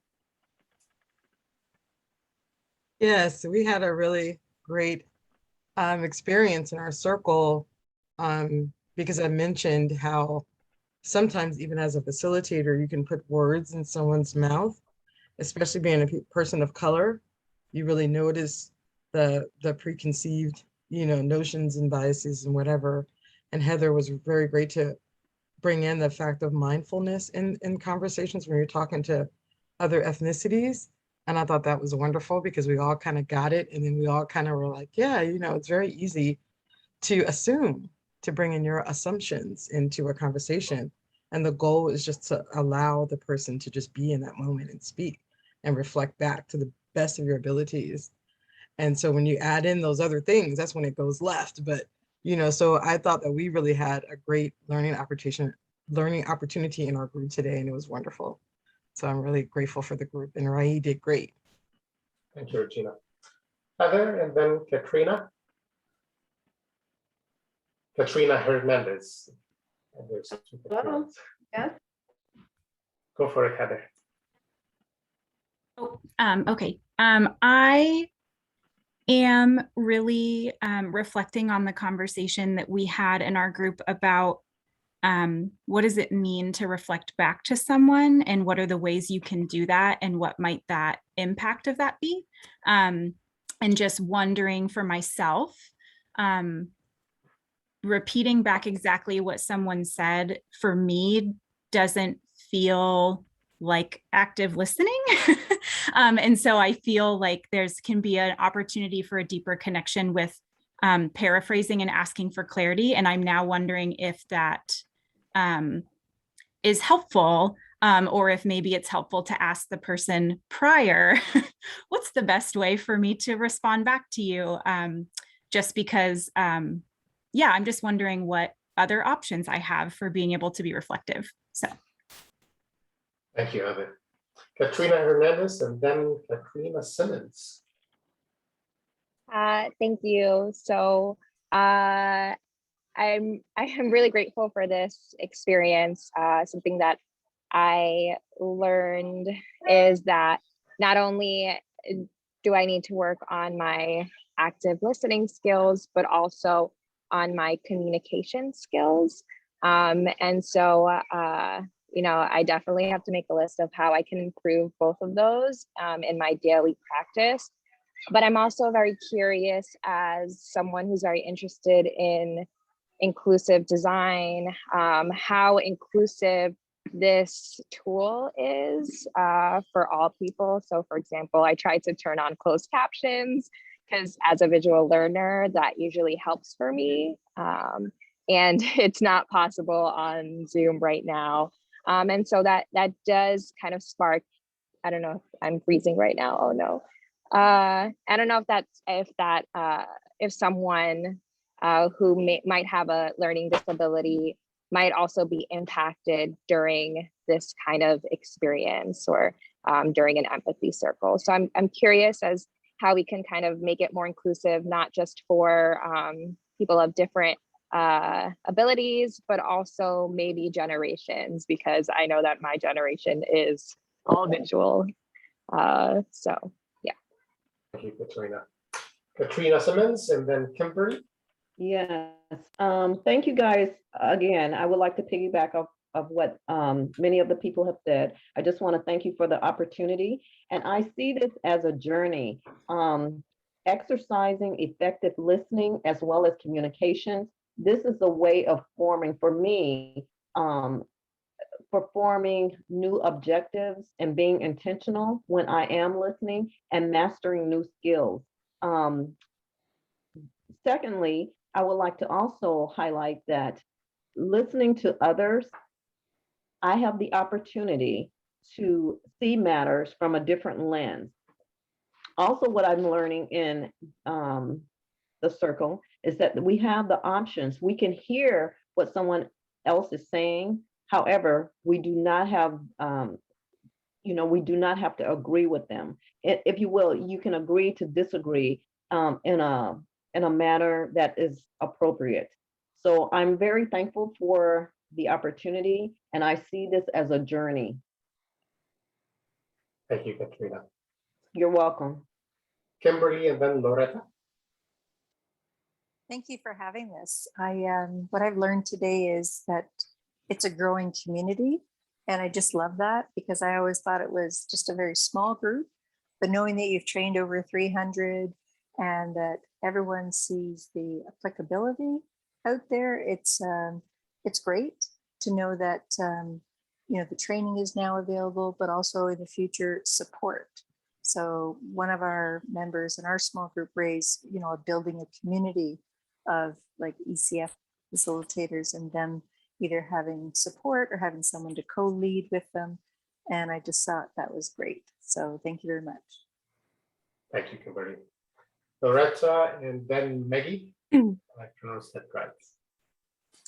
Hello, thank you. I'm very appreciative for this group this morning, and an insight or two that I've had is what a gift of great relief I have in my body to not only be heard, but to hear other people imagining where they can take empathy, whether it's to older adults or to wider community, to other facilitators, to their places of work, to political arenas that I've had imaginings and daydreams and longings for that have aligned with the people that I've heard today. So deeply grateful for the rest that I can feel in my body of everyone aiming toward empathy. Thank you, Loretta. Maggie and then Jacqueline. Thank you. Yes, you pronounced it correctly. I also did find taking interest in the possibility of facilitator support groups where there is a community inside of a community where facilitators can be in a community of support with each other. And I do feel like empathy building as civilians, just as people together, beginning close in with our neighbors and our community is really the way to building democracy and better relationships going forward as we look at really deep changes collectively. And one of the big things that I take to today from the circle is my ability to noticing the need for me to relax into my body and the importance of that. And if I'm able to relax into my body more, I'm able to hear more of what the other person is saying.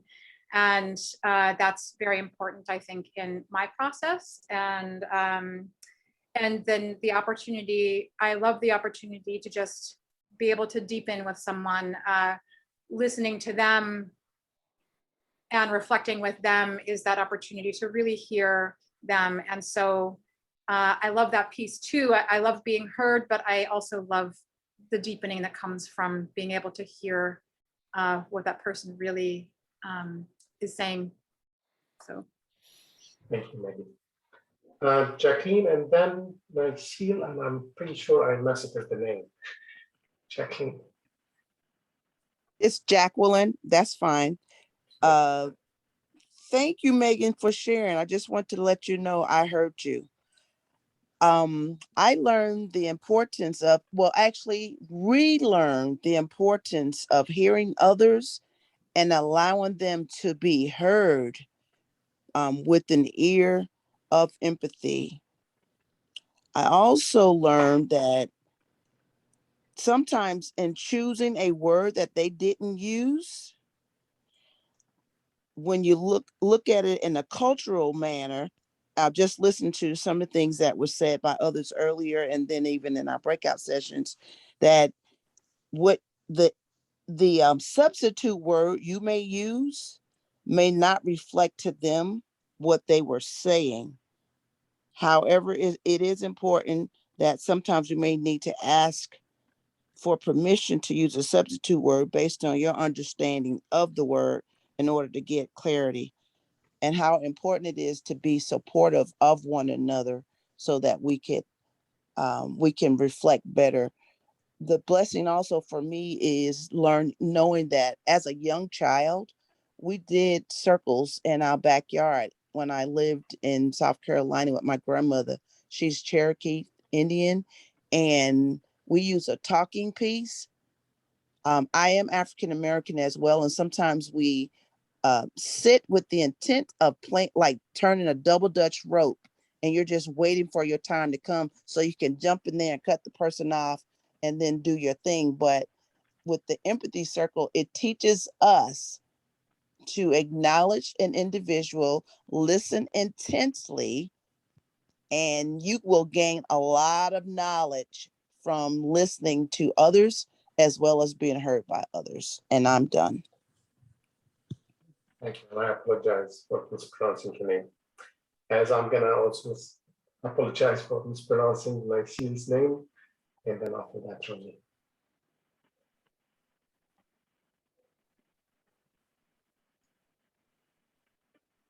I didn't hear who you called on. I think it's pronounced Nalcil. On Nisile, is that what you're saying, right? Yes. But Nelisile, yeah. Perhaps they're not here. They're or not. Maybe their audio's not working. Nellis, Ilisi, yeah. Well, let's go with Rosie if they like to share their thoughts on chat. That would be great. Rosie, and then Sarah. Thanks, Raid. Yeah, I'm echoing a lot of what has been said so far. I think one of my takeaways was just appreciating different perspectives and the different, I'll call them biases or leanings that we all have in how we listen to other people. So some people have shared that they tend to want to interrupt or jump in. I tend to want to interject, to refute what people are saying with my response or my opinion on things, and I need to hold myself back. So the active listening really helps with that. And it also makes me really start to identify some conflicts, like some of the maybe root causes of conflicts I have in my personal relationships, where I really wish people would hear what I'm saying, not what they think that I said. And that's also then a lesson for me to listen to what the other person's saying, not what I think they're saying or what I, want to change about their opinion. Thank you, Rosie. Sarah, and then Sally. You're calling on me? I thought I was somebody called on. Well, it was Sarah and then Sally.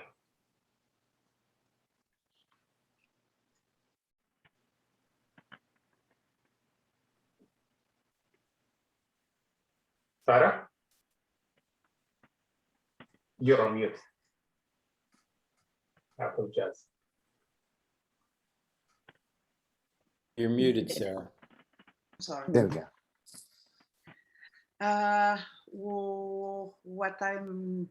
What this training gave me, it was the understanding that I need to stop my brain and just to let it in the words that the people are saying, and at the same time to let the importance of that words to be registered in my brain. because for me it's difficult because I'm very focused in this point of my life in a certain context. It's very difficult for me to remember or to fix anything that has anything to do what I'm doing right now. So this training that I feel the need of having, how can I say? I will use it in the near future, not right now. So there is a discrepancy, but at the same time, I feel the need. That is the need to stop my brain and just to listen, and that's it. Thank you, Sarah. Sally and then Yogi.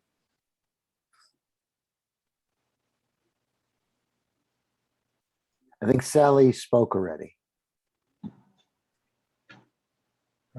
Sally? Yeah, I apologize. Yogi? Okay.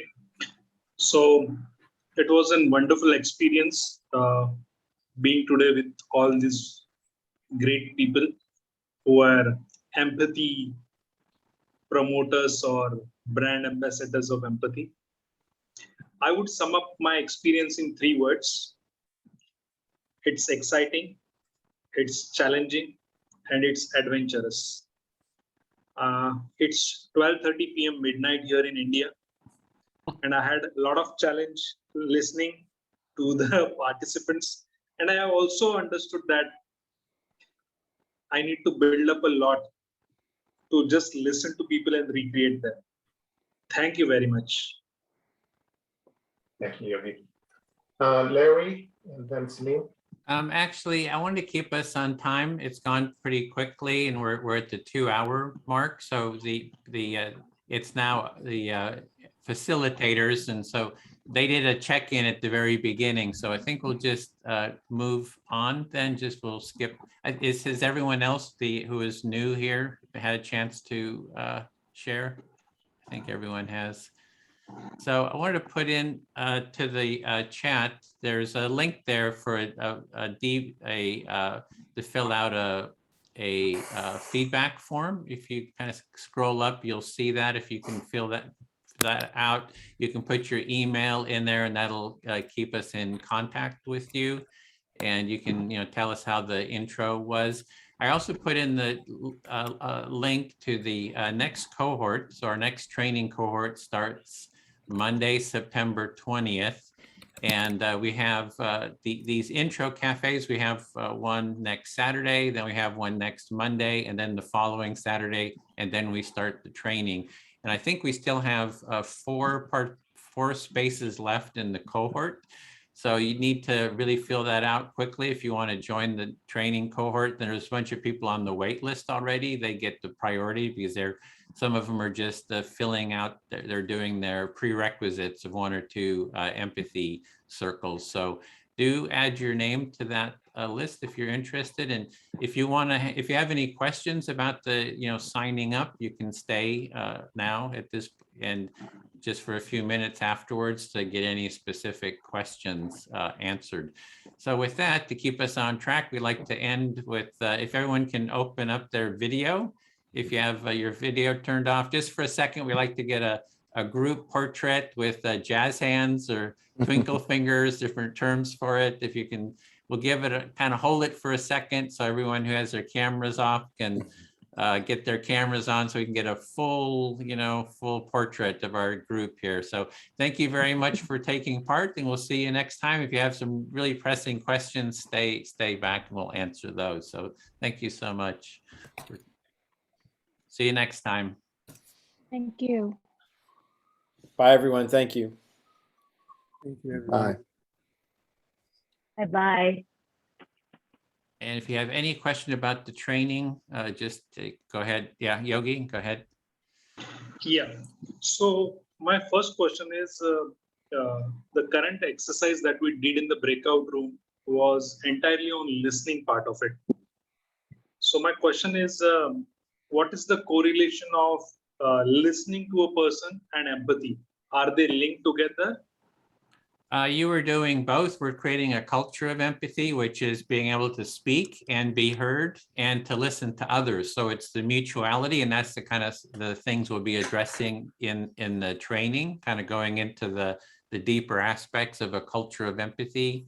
So I don't know if that sort of addresses your question, but we wanted to just hear, are you wanting to take part in the training? Do you have, I don't want to sort of do stuff about the empathy and empathy circle, but more specifics about taking part in the training. Do you have any question? You can also come next Saturday and talk more in the circle itself.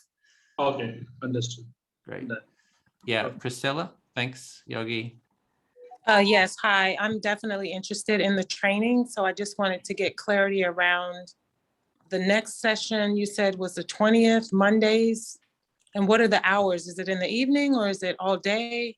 It's let me put it into the chat here again. So there's a link in the chat, and that has the schedule, the times. It's 5 sessions, as was described earlier, and it's 2.5 hours. So you just go there, click on that, and you can add your name to the list and fill out the application there. Okay, so but once you close, I won't have access to that link. Right. You can go under by the chat, there's a 3 arrows, 3 little dots, and you can do a save chat, and that'll save it to your computer. Or also go to empathycircle.com if you have trouble remembering that link there. And empathycircle.com, there'll be links to the training too. Or you can click on it right now and it'll open the window.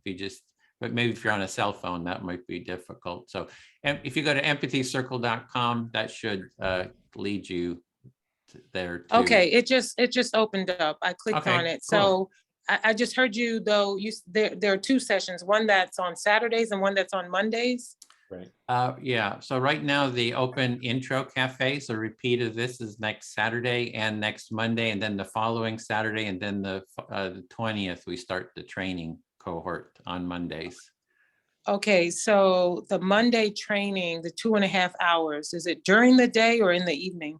It's 10 a.m. Pacific time, so I don't know what your time zone Oh, is. okay, I'm Right. Eastern, so 1 o'clock. Yeah, 1 o'clock. Okay, so after the September 20th session, is there another facilitator session that's in the evening? No, it's all going to be during the day for 5 weeks. But you Okay, can do the Saturday one.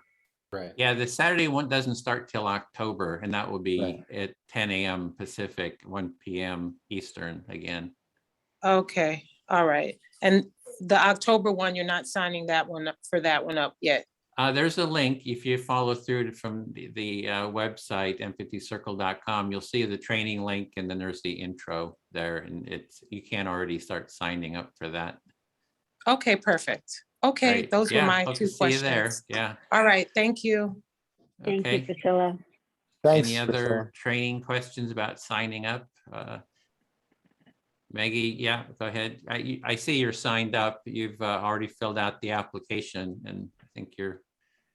Yes, I wanted to just be sure. I think I heard earlier that this counts as one of the 2 empathy circle prerequisites. Right. So you were waiting to do one more. So you've met the requirement. So you're a confirmed participant. I just have you up on the list here. So you're That was confirmed. my question. So if there was anything else, I can look on the website to be sure, but I wanted to just quickly check in to see if there's anything specific more that I need to do, or does this confirm us? This confirms you're confirmed. I have it here on the list. I just confirmed you. So looking forward to you taking part. Yeah. Great. Yeah. Plus, I think you're on the Facebook group. We have a Facebook and LinkedIn group. I added you to the chat there too. So you can ask questions there as well. Yeah. And I was going to mention to Priscilla too, the Facebook page is called Creating a Circle of Empathy, if it wasn't already known to people. And that can be an easy way to find some of these links too. Yeah, thanks. Okay, thank you for that. I wrote it down, Creating a Circle of Empathy. No, it's empathycircle.com. So you want to go to empathycircle.com. We'll take you there, Katrina. Hi, Edwin, I have a quick question. So Yeah. the last empathy circle that we attended, does that go toward our credit as well for the five, yes. five sessions? Oh, you need to do 2 empathy circles as a prerequisite to take part in the 5 sessions. So Okay. today counts as one. I don't know if you've done another one. I did one last week, whenever the last circle was. I Okay. did that one as well. And Yeah, so I wanted you've to know done- if you have me on the list as well. I do not see you here on the list. So that link, which I just put in there, you want to go in there and fill out the application. I just put it in there again. Okay. So I don't see your name there. So you definitely want to go and grab a spot. Will do. Thank you so much. Thanks. And Min Jacqueline? Yeah, Jacqueline. Jacqueline? It's actually Minister, but that's okay. Oh, Minister Minister. Jacqueline, I was just, so I need to do another circle, right? Yes, you can go and fill out the application, and you would need to do one more to qualify to take part. So we do have that one Saturday or next Monday. That would do it. Okay, great. Yeah. I'm hope to see you. excited. Yeah, it was Hopefully great I get having in. you. Yeah, really glad you could join us. So any other questions for? This is Priscilla. I have one if Okay. no one else. So I would need to attend another empathy circle. So I'll do the 11th. Do I need to do something in order to be able to attend that, or just? You just drop in just like you did today. It's all drop in. So. Okay, got it. And then fill out for the training. Again, I put that link in again. You want to click on that and fill out the registration, the application, and pretty quickly because it's filling up. It's only a few spots left. Yeah, I'm trying to do the October. I don't really see. Oh, the October. Mm-hmm. Yeah, because I can't do Mondays in the middle of the day like that. Saturday would be. So I'm putting the link in, that link that I just put in. If you're able to open that, that'll send you to all the Saturday info. If you're able to see that. okay, let me go back to the chat. That's our cohort 12 series. Okay, got it. Okay, all right, I got it. Thank you. All right, well, unless there's any other questions, see you next time. All right, thanks again.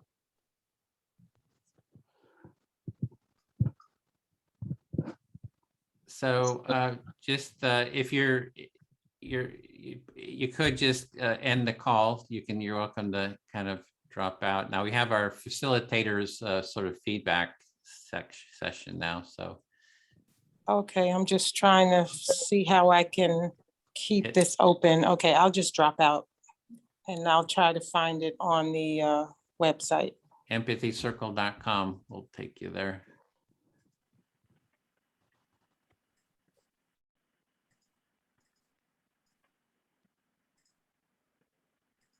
Okay, yay. Okay, we made it. So how was that, Celine? Sorry for I kind of jumped in when you were trying to reflect that. I mean, you were trying to explain something and I didn't want to keep us within the empathic listening. So I'm sorry about that. So. Well, I screwed up. I got text just as we were getting started from a best friend, and we don't know what's going on with her. I got text from her from 2:30 in the morning that she fell down a couple times and things are not okay, but I can't contact her. And then the other friend, and she would call her son, and it was like, ah. So I had divided attention, and I regret the mistakes I made. And also, I thought our circle went well, and there are people who are interested, I mean, really interested. And that's so exciting to me to see that process and see what's lit up in people, that they're willing to go and torture their butts for 2.5 hours at a time once a week. I think it's amazing. So thank you. And if something like that happens, you can't just say, Edwin, can you take over or something? You just have an emergency. I just know that you do have backup, so don't feel like you're thank pressed. you. I didn't even occur to me. It's your you. sense of responsibility, which we all love. Thanks, Celine. Bill, you want to go? Sure, I thought it was really, well done. I think there were a lot of, so interesting. We went up to 39, down to 25, and just to kind of what that's all about. Yeah, circle went fine. I was glad I felt I kind of improved. I'm not perfect, but I improved in my presentation. I thought so. Oh, thank you. And I was really happy with what Lou and you said, to add in. I think it's a group effort here, so I was really happy. I thought that was, good additions. Yeah, and then Larry came in. It was good to see you, Larry, in the breakout circle. I always feel, more supported when we get another facilitator in. So thanks, everyone. Great. Larry? Can I say one thing that I wrote down about your piece, Bill, that you made it interesting and friendly? Oh, thank you. That Thanks. was my experience. Okay, I'm done. Yeah, I'm really feeling what Celine is saying. It's just so exciting to watch this process, to watch people, human beings going through this process of recognizing the value of empathy and kind of the shock of that we're not always doing this. It's just beautiful to watch human beings go through that process and get to that enthusiasm of, yeah, I want to do this. It's so beautiful. Thank you. Great. Thanks, Larry. Raid? Hey, so I had full house. I didn't have time to regroup the team and have like a last 5 minutes of talk time to see how things went. I think I had 7 people in my room. Lessons learned for me, instead of 3 minutes, maybe 2 minutes next time. There was a theme in my room, and the theme was differences of what is being heard versus what is being said. There were few who were upset, right, or in a way were showing, emotions of negative emotions, right, regarding some of the judgment that happened in the fishbowl.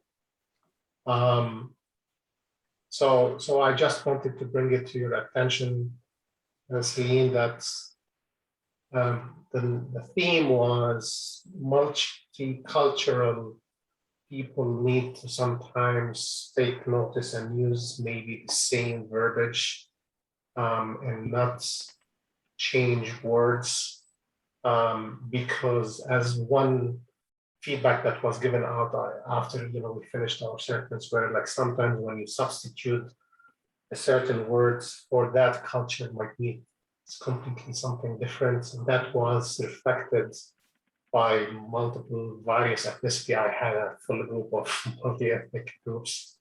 So we didn't have time to answer any of that, but I wanted to bring it to your attention that was unfortunately or fortunately, I don't know, the theme in the room. But other than that, people were transparent, they were open, and the emotions were out, and people tried their best not to relate judgment inside the circle. And when it happened, we tried to say just stay in the program, stay in the circle. So it was a bit like a training where things were left and right, and somebody taking longer than others. But I understand that it was a good experience for me. Oh, great. Yeah. So in terms of, it is about the speaker being heard to their satisfaction. So it is up to the responsibility of the speaker. If there's a word used, they don't feel heard by it, it is their responsibility to correct that. And they do have the opportunity. So I wouldn't put it just on the listener. to use, but the listener is trying to reflect back their understanding, and they can sort of, shift the words but sometimes people want to be heard in a certain way, and it is the responsibility of the speaker to, And that was, ask for that. That was covered, but there was also another thing was like Celine jumped in certain areas. It was like a bad timing. It wasn't her turn, right? And said and was trying to emphasize somebody's words. I think Priscilla's words, right? And that came across negatively. Right. It had a negative impact for at least my audience that were in my home. Yeah, Celine, you were trying to answer somebody's question instead of staying within the process. And that's why I kind of brought it back into the process, because even if there's a question being held out there, it's fine that it just sits there. We don't have to answer it. So yeah, I was thinking that time was up. Yeah, within that was the the other fishbowl, and that's why I wanted. But I realized it was not a good idea. I'm just reflecting. I'm not trying to be judgmental or anything. I apologize, right? I'm just reflecting what was. No, this is how we learn and grow. This is how I think this is really important information, right? That's why I'm interested. I would also add there are two little pieces that help prevent what happened. One is to say what you might do as a facilitator so that people know that you might be adding in a reflection if you think a piece is missing, and the other is to call a timeout, that if you're stopping the circle process to answer a question, that you call a timeout so that people are aware that the process has stopped. So both of those things help provide a little bit of clarity so that people don't confuse what is the process versus what is commenting on the process. Or if the facilitator jumps in to help with a reflection, that someone else doesn't think that, oh, well, that's part of the rules. Anyone could jump in and try to clarify what someone else is saying. Right. And I also heard that you were also thinking, hey, okay, this section is ended and we were moving into the next. And so that was the other kind of confusing part to understand. But I have a question about this. When the speaker wants certain words reflected, and you said it's up to the speaker, but how would the speaker know to say, wait, I want you to use this word in reflecting me? Because how do we know that? Right. A lot of speakers might not be conscious enough to say that's what they're wanting. And I think that's a facilitation skill also, is a facilitator recognizing what's being missed.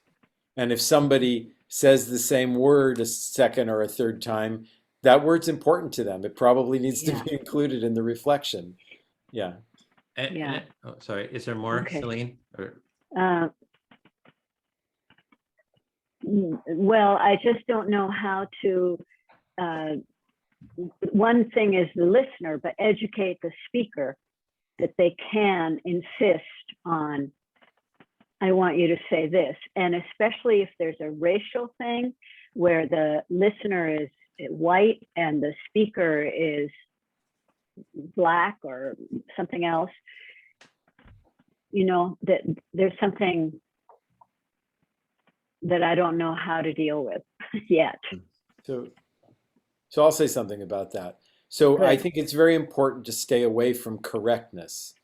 There's not a correct way to speak, and there's not a correct way to reflect.